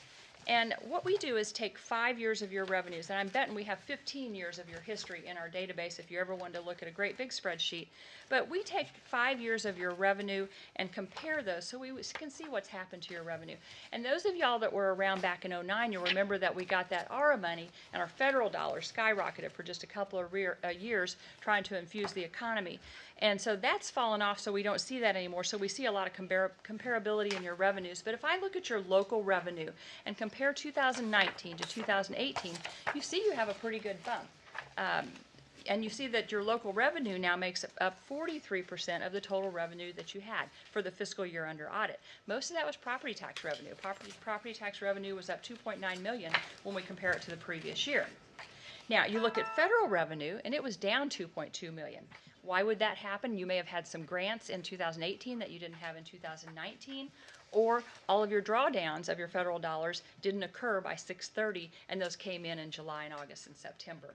So those can fluctuate from one year to the next depending on which grants you get and when you draw down your money. And so those will fluctuate.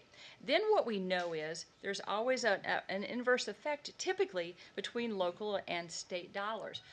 We've got some districts that have a lot of local dollars. Some districts out by the airport get a lot of local revenue, so they get less state dollars. You get more local, the state takes some away based on the formula. And don't ask me to tell you how that works.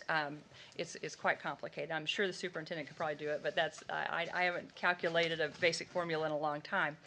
When we move over to the expenses, I want to tell you that what I did with the expenses when I compared them to 19, 18, and 17 was pull out the irregularities, which are capital outlay and debt payments, to get an idea of what happened to your expenses over the past 3 years. And so when I pull out your capital outlay and your debt requirements, then what we see is your 2017 expenditures were around 78 million, your 18 expenditures were around 81 million, and you trim those back down to 78 million in 2019. So I can see you all are working on reviewing your expenditures and your budget to pay attention to and seek ways to improve your reserve ratio.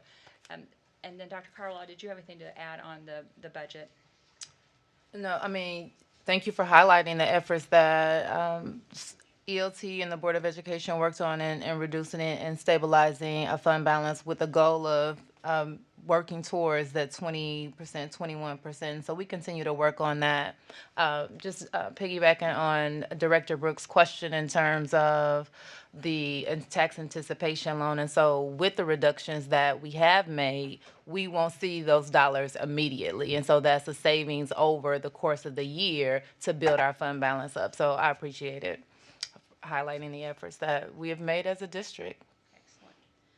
All right, this next graph has two different ratios on it. The first is your reserve ratio, and you can see where your reserve ratio over the past 5 years has seen some erosion. And at the end of 6/30/2019, it's at 7.52%. Whenever we look at your average daily attendance, that's down to 5,118, and that's that second graph, and you can see that downward trend. I looked at your 5-year, though, and when I compare your 2015 to your 2019, you've seen a 725 decrease in your ADA, your average daily attendance. That's two components, right? It's kids showing up for school and the number of kids enrolled, and then there's a summer school rolled in there if y'all offer summer school. And so you have seen an erosion in your average daily attendance, and what we know as business owners is whenever you have an erosion in your revenues, you've got to cut your expenses. It's the only way you can survive. And so that's what this district is working on now. Your kids are your revenues. Every bit of your revenue is driven, except for your property taxes, is driven on enrollment. 75% of the dollars that come from the state are driven by your attendance numbers. And that's why we've twofold. We in the finance department focus on attendance because it drives revenue. The more you got your kids in the building attending, it drives your revenue. You guys as a board, of course, I know are concerned with just the quality of education, the kids getting a good education. So it's important from two aspects to get the kids in the door on time and every day. If I can highlight for the board, which is why as a district, we've highlighted the 2 days when those count days are monitored by DESE in September and then again in January, because we know that it is connected with funding. Of course, we want students in school every day 100% of the time, but being proactive to really highlight those dates for those 2 months for those count days. Absolutely. All right. We also, when we're out here, we are opining on your financial statements. We also look at your compliance with Missouri laws and regulations, specifically at your reporting of attendance and transportation. Do you follow your purchasing policy, your free and reduced lunch count policies, your bidding requirements, and your budgetary requirements? We look at those, and what we say here, in our opinion, is the district's assertions that they have complied is fairly stated in all material respects. We saw a couple of immaterial things that I do want to share with you. The first had to do with transportation. Your transportation provided you with some ridership numbers that were actually the wrong year. I'm sure they just printed it off of some spreadsheet and sent them into you, and that's what got sent into DESE. And so that was corrected and submitted to DESE in a timely manner.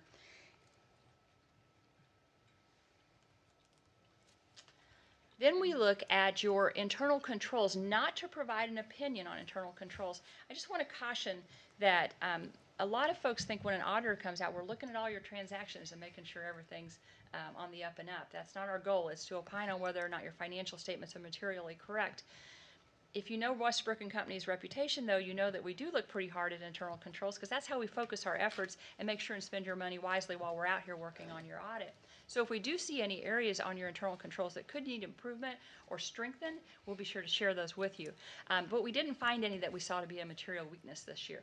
And material weakness is the most severe. You got a material weakness, a significant deficiency, and then a control deficiency. And we'll talk about a couple of controls that you can improve here in a couple of slides. And then also when we were out, we were also auditing your federal programs. You had $18 million worth of federal revenue. Anytime you have over $750,000, we got to audit those and make sure that you're spending those dollars according to the compliance supplement that governs those. We looked at special education this year in Title I. We saw no non-compliance whatsoever in those areas, and we audit those pretty hard. All right, let's go on to the next document that we give to you, and it's the required communication. Those of you that have been around for a while, we used to send out 3 documents: your audit report, and then your management representation letter, and your required communications. We combined the required communications with the management representation letter into one. In the required communications, we're required to let you know if we had any problems while we were here, and we did not. We had good and complete responses from the team in central office to allow us to do a quality audit. We did your audit in October. The reason we're here in December and maybe not November is because DESE didn't open up the special education final expenditure report until the very end of October. All the schools were just waiting anxiously to get that information submitted, but DESE just couldn't get their ducks in a row. So we were at the very end of October before we could even audit your final expenditure report. So that's why we're getting to have this time together at Christmas this year. Back on a couple of pages back on your required communications, your required communications, there's a couple of recommendations that we have to share with you. This first one has to do with fundraising. I've been speaking at some events with schools and superintendents and those in the education area about the new thing that's coming at all your educators and administrators, and that's all of these online type fundraising opportunities. And they give me some concern as an auditor that we want to make sure and have good controls over those. Now, y'all have good controls over your fundraising. What happens is somebody wants to do a fundraiser, they fill out an application, submit it to the administrator, it gets approved, and then when that fundraiser is completed, a financial report is done that to show your revenues and your expenditures to make sure the fundraiser was worthy of continuing on another year. The one thing that we noticed was missed was an online fundraiser, maybe through Donor's Choice or one of those, where it didn't go through the normal process. And so what we recommend to the board is that you look and make sure that your fundraising policy addresses this online fundraising. I think it's a thing of the future. Now, every once in a while on Facebook, somebody for their birthday will want me to donate to, the American Cancer Society or whatever. So it's in our face all the time. So as a district, you just want to be aware that that's coming at your teachers and your administrators, and make sure you're ready to control that and have good controls over top of it, so that when your parents call in and say, are you doing this fundraiser, you'll know about it. That's the biggest thing, so that your admin's aware of what's going on out there. Perkins 4 money, you had about $52,000 left on the table. There wasn't any additional expenditures to use up that money. In Perkins 4, if you don't use it, you lose it. It's one of those type of programs. Forms 1099. Back when Obamacare came in, the IRS got really picky about making sure all the 1099s got sent out to service providers. I actually had 2 schools so far that's gotten audited by the IRS for not having their 1099s issued like they should, paying around $5,000 worth of penalties. We saw when we tested your Form 1099 compliance that you were missing some W-9s. So we're recommending here that you just do an audit of your own records, make sure that you have the W-9s so that you're sending your 1099s to the right people. That's just a bookkeeping thing. Back on purchasing documentation, why do we look at purchasing documentation? Number one, you have board policies on what you have to do in order to make big purchases. And then, of course, state statute says that you have to have certain requirements whenever you do construction over $15,000. You as a board have said that anything over $25,000 has to be a sealed bid. You had one expenditure for some it looks like technology, some projectors and screens for a total of $39,000. Sealed bids were not acquired, just a quote was. And it appears that 2 purchase orders were input, which made those fall below that $25,000 requirement. What I would say to you is make sure that you have controls in place on your software, or you educate your administrators, or whatever it takes to make sure that whatever your board policy says is what they're doing out there when they're making purchases. It looks like the bid was approved, low bid was used, but the policy wasn't followed to a T the way it should have been. All right, and then the last one has to do with attendance. I'm sorry, transportation. So the deal is on transportation, you have transportation costs that you submit to DESE, and they pay you a percentage of your transportation cost out as a state amount. You can, when there's a sweet spot on transportation, about 104% of efficiency, and DESE will pay you your transportation reimbursement up to that amount. And then there's a period where there's a penalty, and then once you go over 138% of efficiency, they'll start paying you again. And so when we looked at your transportation costs, we saw that there was opportunity to move administrative expenses over to transportation. And so that's the journal entry I mentioned that we recommended when we were out on audit. We moved $283,000 worth of administration costs over to transportation, and it gained you about $43,000 worth of revenue.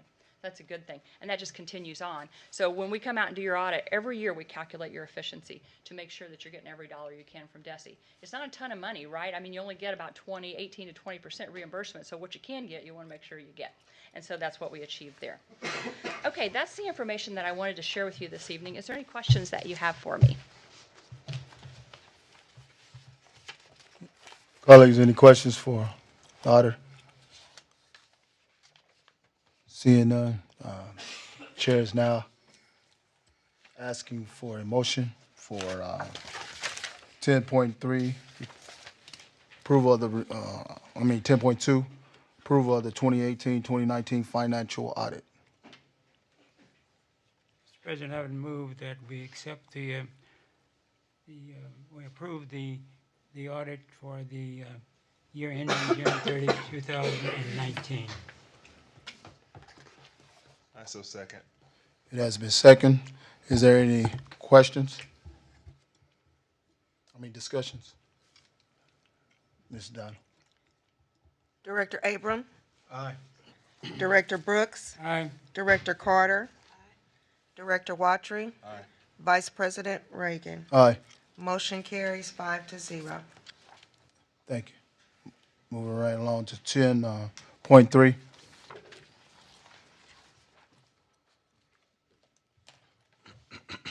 Good evening, Ms. Franklin.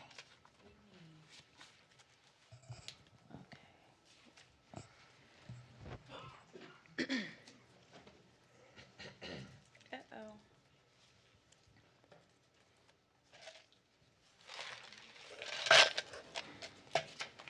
Let me try it again. Okay. All right. Yes. Good evening. I am presenting the requested board action related to technology surplus items for December. The technology department will be sending the items listed below out of district for surplus. These items will be removed from the inventory system once they are approved for surplus and removal from the district. We have 23 old Dell unusable towers, 5 failed universal power supplies, and 19 old unusable laptops. The above equipment will be removed from the district. It is unusable, failed, and no longer viable to be used. The recommendation is for approval by the superintendent of the removal of surplus items no longer serviceable to the school system and authorizes the appropriate disposal of these items. Is that it? You through? Yes. All right. Any questions? Chair is seeking a motion for item 10.3, approval of the removal of the technology surplus for December 2019. I move to approve item 10.3, action approval of removal of technology surplus of December 2019. Second. It has been seconded. Any discussion? Ms. Dunn? Director Abram, Aye. Director Brooks, Aye. Director Carter, Vice President Reagan. Aye. Motion carries 4-0. Thank you. Thank you, Ms. 10.5, 4.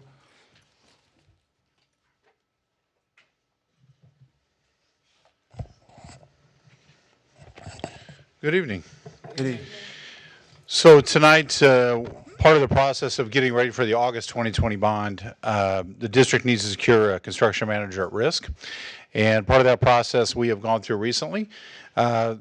As we went through this, we put a sealed bid process for the construction manager. We opened those bids on the 6th of December, and we conducted 2 interviews on December 12th in a combination between the Finance and Facilities Committee. Present that night was Director Brooks, Director Reagan, Director Briggs, and Director Watry were all there, along with some of ELT, and Justin Durham from Hollis and Miller was there as well. During that presentation, we got it down to 2 firms. Those 2 firms are Newkirk and Novak and Universal Construction. And you'll see that part of our evaluation process is obviously cost, which is an essential part of what this is. So you'll see a cost analysis on the bottom part of that. And what we did is we based it through Stifel, our bond consultants. We based it on $25 million because Stifel basically said we could base it on 25 to 35 million. I was conservative and just based it on 25 million. We had to pick a number, so that was the number I chose. We asked them to bid basically on pre-construction, which is the 5 months between January and May. That we'll be working with them hand in hand with our architectural services to decide what projects we will be taking on for the 2020 bond, and trying to be most efficient. So each had to give an amount for that, as well as the following, which was 2 superintendents full-time on the job, 1 project manager full-time, 1 project engineer at least 3 days a week, and then all necessary administration, billings, toilets, dumpsters, first aid kits, and other ancillary general conditions. And then obviously we needed them to give us their construction fee. What's the cost of actually doing the business with us? And with both firms, gave us an idea that post-construction costs was included within their fee.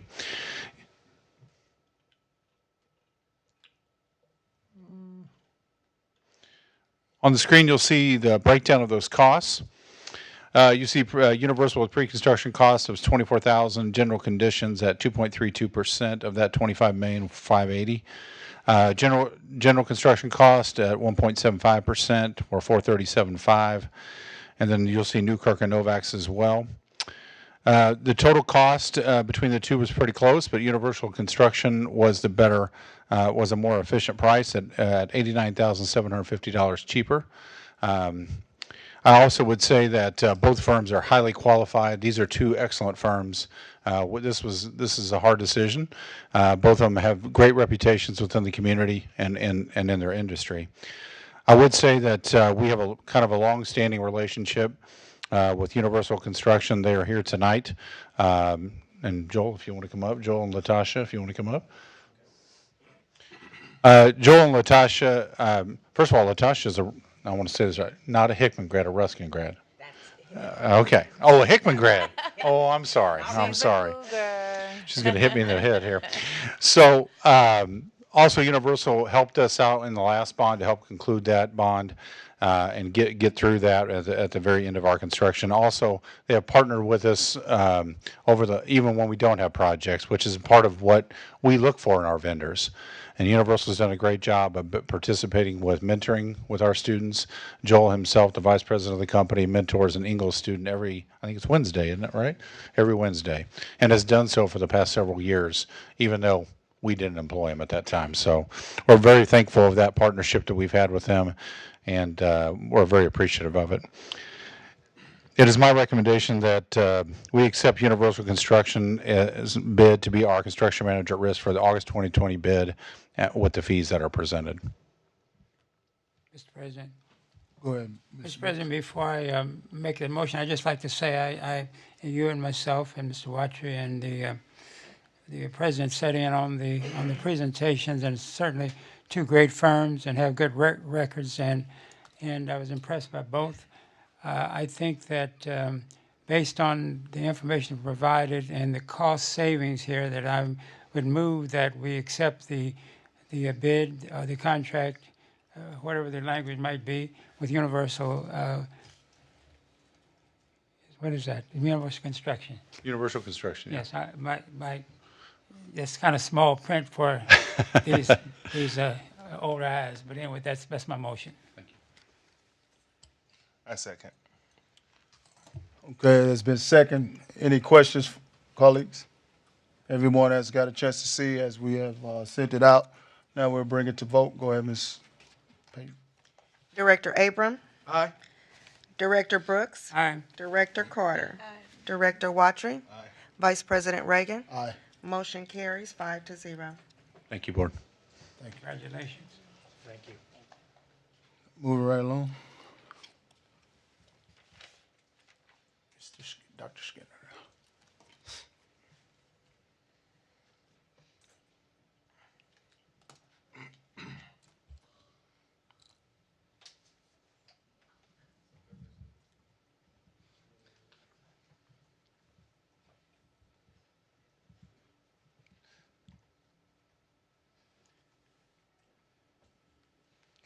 Good evening. Again, some of our students who meet Missouri's eligibility criteria for special education require a non-traditional program with intense services to meet their social, economic, emotional needs that can support their academic needs based on their IEP. Behavioral Health Holdings is located at 1330 Hickman Mills Drive within the district. It's right down the hill. They provide support to individuals with persistent behavioral health concerns. They conduct assessments and develop and provide interventions for those students. They also provide a wide variety of support services to individuals and families of individuals with disabilities from infancy to adulthood. Part of their educational services, they provide individual instruction for students age 5 through 21 and that have intensive behavioral and educational needs. Their staff includes quite an array of different certified behavior analysts and other technicians and professionals. Right now, one of the additional information I want to talk about is and I'm going to pull it back down right here, is the autism that is on the rise across the country, and Behavioral Health Holdings is considered a leader in serving children on the autism spectrum. In June of 2018, Behavioral Health Holdings joined forces with the University of Kansas for an innovative practicum program with an online master's degrees and certification of students to meet field requirements. So when you start looking at the cost benefits for this, their monthly school-based rate is $6,400 per month, and they have additional services as needed per their IEP, ranging $50 to $85 per hour. A secondary cost benefit is it might be possible for this contractual partnership with behavioral health that we could attract some future hard-to-fill special education positions in our district, because that's one of the reasons why we go to these type of companies, because we don't have anybody internally that can support us. This would be a new partnership. Currently, we have one partnership that serves students with autism, and that is Sherwood Center. However, they're undergoing a large construction project, and they're not taking on any new students at this time. This partnership with Behavioral Health Holdings would be able to provide the school district another avenue to meet legal requirements for an IEP with students that need this high degree of services. So the superintendent is recommending approval of the schedule of fees with Behavioral Health Holdings. Are there any questions?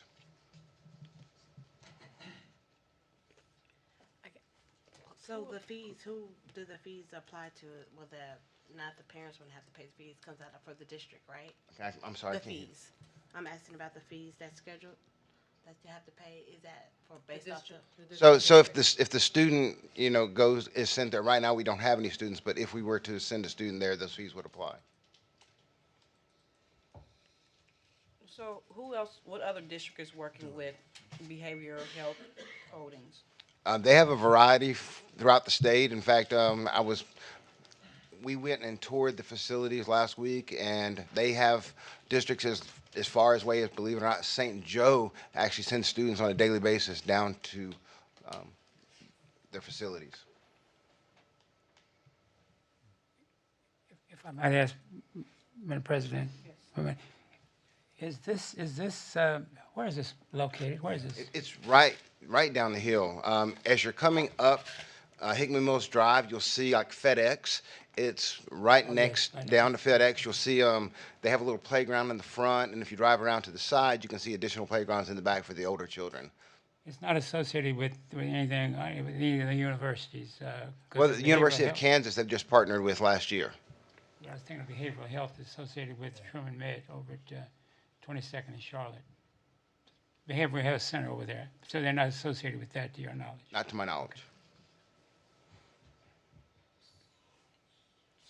How much was we paying the other vendor, the Sherwood? Sherwood, we pay approximately $140 per day. $140 per day? Yes. And this is how much again? This is $6,400 per month, approximately $320 per day. They have certain certifications, such as if you look at the board certified behavior analyst and the board certified assistant behavior analyst, and to be honest, they're one of the few that have that level of certification for their support, and so they do charge a little bit, and I say a little bit, a premium, if you will, for their services. May I ask another question, Madam President? So we don't have any of our students that will be in this program as of now. As of right now, we have no student in the program. So do we still have to pay if we don't have any students in the program? No, we don't have to pay if we don't have any students. If we were, like I said, to be honest, Sherwood, who we typically would send them to, they are not taking any students at this time. So if a need does come by a parent with a student that has this need and we cannot service the students, we would not be in compliance with their IEP. So is this prorated out per student or just overall cost? The figure that you quoted was 60 That $6,400 is per student. per student. Oh, I see. Okay, I'm sorry, I didn't hear the per student bit. That's okay. So this allows us to meet federal guidelines and meeting requirements of a student's IEP. And so with Sherwood having the construction, we as a district need another alternative. And so we do not want to be out of compliance with federal guidelines. That's major. Madam President, I move that we accept the proposal that's been submitted with regard to behavioral health holding schedule fee. I so second. If I might, another ask a question. This, for what period is this, from what date to what date? This would be for the remainder of the school year would be this, and I say contract, if you will. Right now, that's why you're approving the schedule of fees. We don't have a contract. Legal is looking at the contract, and there were some areas that we wanted to address prior to signing the contract. But we need to have the schedule of fees approved so that when the contract does get approved by both parties and signed, then the fees would go into practice if we were to send a student there. And so this will end, at the end of the school year? At the end of the school year, yes, sir. Of the school year.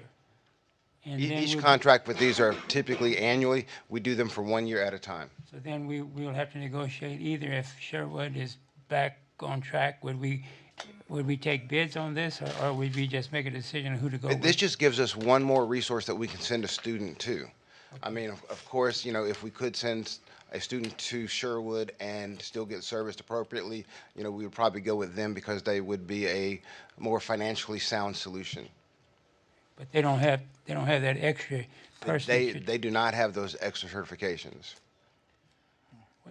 Tell us again, what's the difference in the cost of the two? The Sherwood is approximately 140 a day or 2,800 a month, and this is 6,400 a month. which is $213 a day. I think the attorney has something to say. Are you reaching for the mic? I thought he said 320. So I took 6,400 and divided it by 30. we're not paying anything because the contract, I mean, I just really find it very difficult to approve a contract that we're still looking at in legal. We're not approving This a is just the contract, we're fees. approving a schedule of fees. But we are not Without a locked in. contract, this would not come into place anyway. But we're not locked into anything at this particular point. We just have it as a resource. Correct. Okay. But this allows, once with the approval of the fees, then we have board approval to execute once legal counsel has approved the contract. So that's why we're doing it now. So immediately, if we have a need to have a student placed there, we can go ahead and execute because we've requested board approval. We wouldn't bring it back with the contract because we rely on Attorney Phillips Johnson's expertise to review that contract and make sure it's in line with state and standards in that nature. We're bringing the fees to the board, so then we have the approval of the board to execute the dollar amount. Right. That's an accurate summary of what of the process that's occurring here. We don't have any students in it at this point. And Not at all. the Correct. agreement is going to go into the end of this physical year for now. Yeah, all of our contracts with any of our programs are brought back on an annual basis. I don't want to throw a monkey wrench into this, but it seems to me that we would have to approve the contract. Well, with the contract is it ties to this, but again, what you really are approving, the fact that it's over 25,000 per year, the contract would also be put under the contracts next board month if we were to come up with a contract under the contracts under ESB. If legal says we don't, then we don't. I just don't want us to be blindsided on this if there's something down the road where, Correct. well, you didn't approve the contract. Okay, I guess I am on. No, what you're approving this evening is the financial end of it, which is what you would have to approve. And when you're approving a contract, contracts that come before this board come before the board because they're over a certain financial amount. And so what you're approving today is the financial amount. And so the boilerplate language of the contract would be approved by me under the regular course of what I do every day. So that wouldn't, the actual contract would not have to come back before the board because you've already approved the component that you need to approve, which is the financial component. I'm satisfied.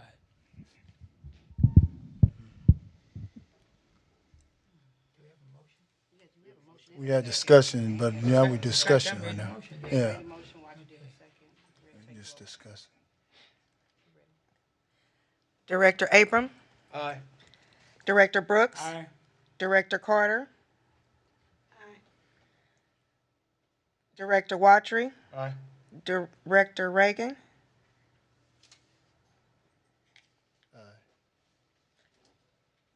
President Briggs? Aye. Motion carries 6-0. Thank you. First reading MSBA policies.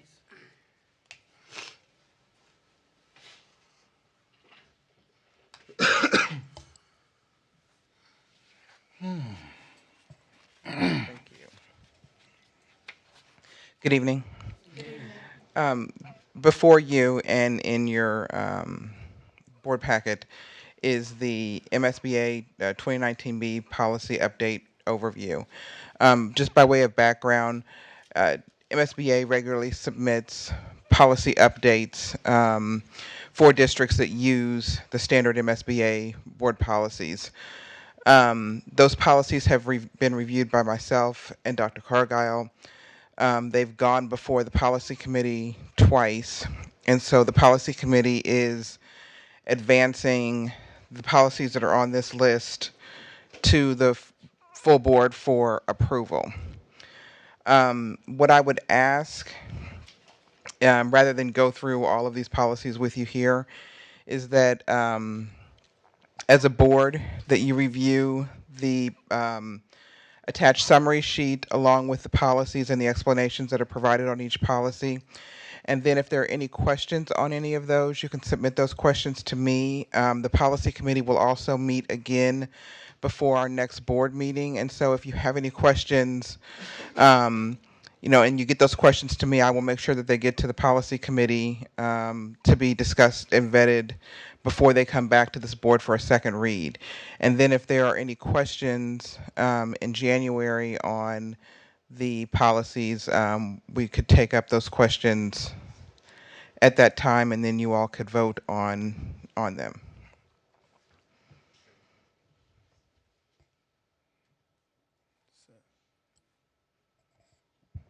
Any questions for me?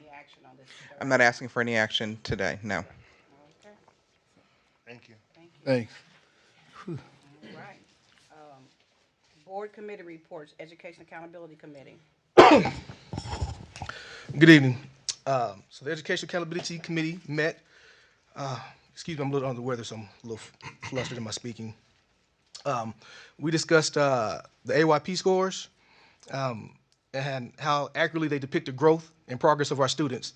So there was some look into the numbers and what our numbers really mean. We discussed the student handbook and code of conduct task force updates. We're making good progress on that, and we're looking to have a complete update to present to the board in the spring. And we discussed how our staff and students are positively adjusting to the changes in the code program. And then I would just like to personally take this time to thank the Education Accountability Committee. I think they do a great job of providing information when asked and answering tough questions.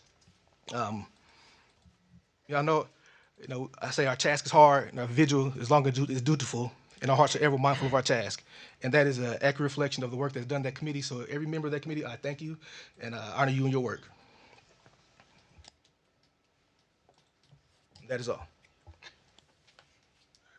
Okay, so I do want to make a comment about the assessment and the discussion of the district scores. I would like for that to be brought back to the Board of Education and presented, the findings of the scores and how it reflects within our district. Yes, ma'am. Facilities Committee. Facilities Committee, we met about the, as you all saw tonight, we brought in the construction manager at risk. So we had voted on the, what was the name of it? Universal. So we're moving in a good direction. Hopefully, once we get everything up and running, as far as with the, I don't know if I'm liable to say yet, so I'll wait and keep it at that. Finance Committee. Thank you, Madam President. Madam President, we, some of the actions that we took were approved in the consent, and we did meet jointly with the Facilities Committee and jointly heard the presentation from both of these construction companies. As the Vice President and Chair of the Facilities Committee has so stated, that we approve that tonight and vote and taking on Universal as our construction manager for the project. Thank you. No further report at this time. Policy Committee. I'd like to report that we at policy at our policy committee probably set a record for the quickest policy meeting that can occur. I think we're at, under 30 minutes. We went through the second reading of the legislative platform that was provided to us, in which we will. I'm actually pulling it right here because we will be presenting it to the board for the Board of Education to adopt the 2020 legislative position statements as they were presented. That recommendation was made from the policy committee. The other item on the policy committee was what we had addressed here today, which was the first reading of our MSBA policy updates, in which the full board will be addressing. And lastly, the issue of the policy committee recommended the public filing notice language that was presented at the previous open session meeting for the 2020 election. I have nothing further to report. You know, Cecil, it may have went, Director Watry, it may have went pretty quick, but we did our homework prior. Oh, to yes, it. we did. Yeah. Okay. Yes, we So I did. just want to make sure we're clear. Everybody was ready to go. So I'm thankful for my committee members for being ready. All right, so moving on, informational items. December 23rd through January 3rd is winter break, thank God. December 24th, 2019, the first day of board directors candidate filing from 8 to noon. January 7th, 2020, policy committee will meet. January 9th, 2020, facilities committee will meet at 5:30, 2020. January 13th, 2020, education accountability committee will meet at 5. January 14th, Finance Committee meeting will meet at 5:30 p.m. January 16th, 2020, the regular board session meeting will be at 6:30.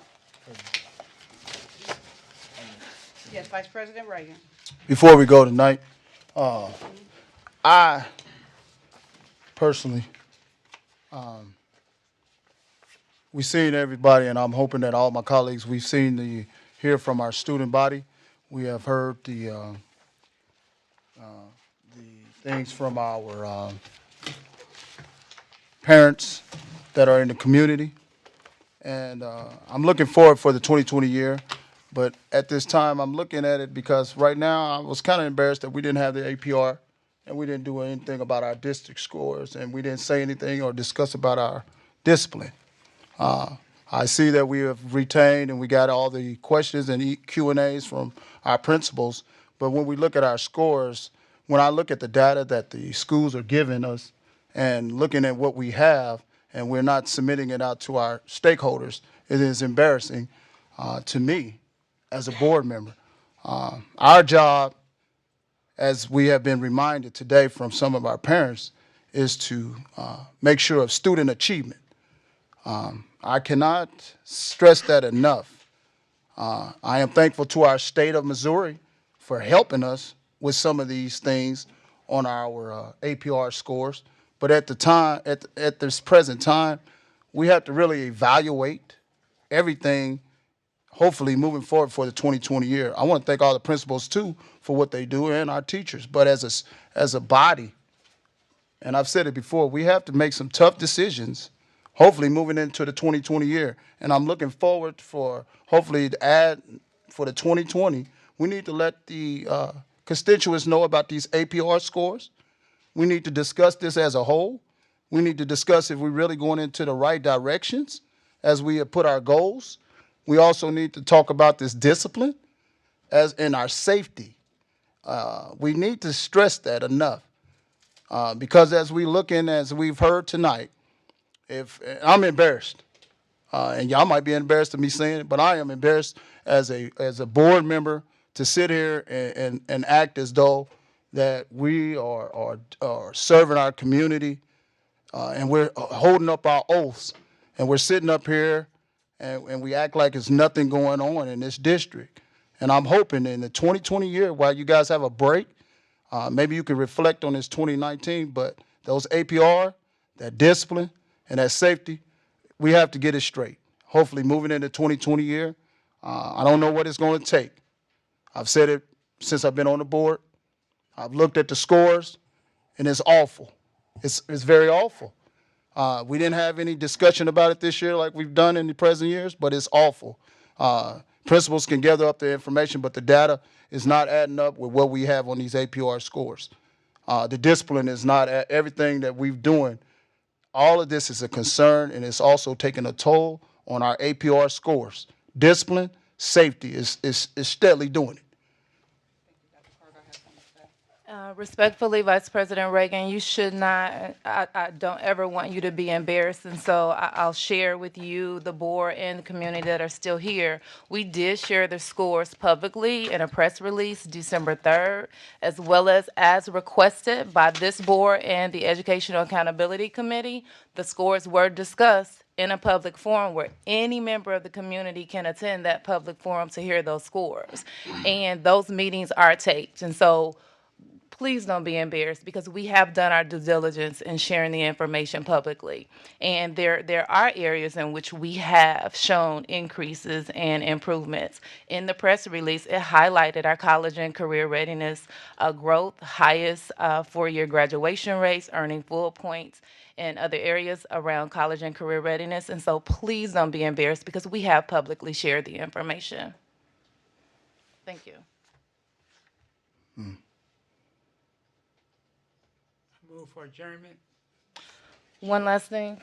Board members, in front you'll see poinsettias that ELT has provided you as a token of thank you as well as happy holidays, wishing you a safe holiday as well as time with your family and friends. We want to say thank you for your commitment to the district. Happy holidays, Merry Christmas, and please enjoy your holiday season.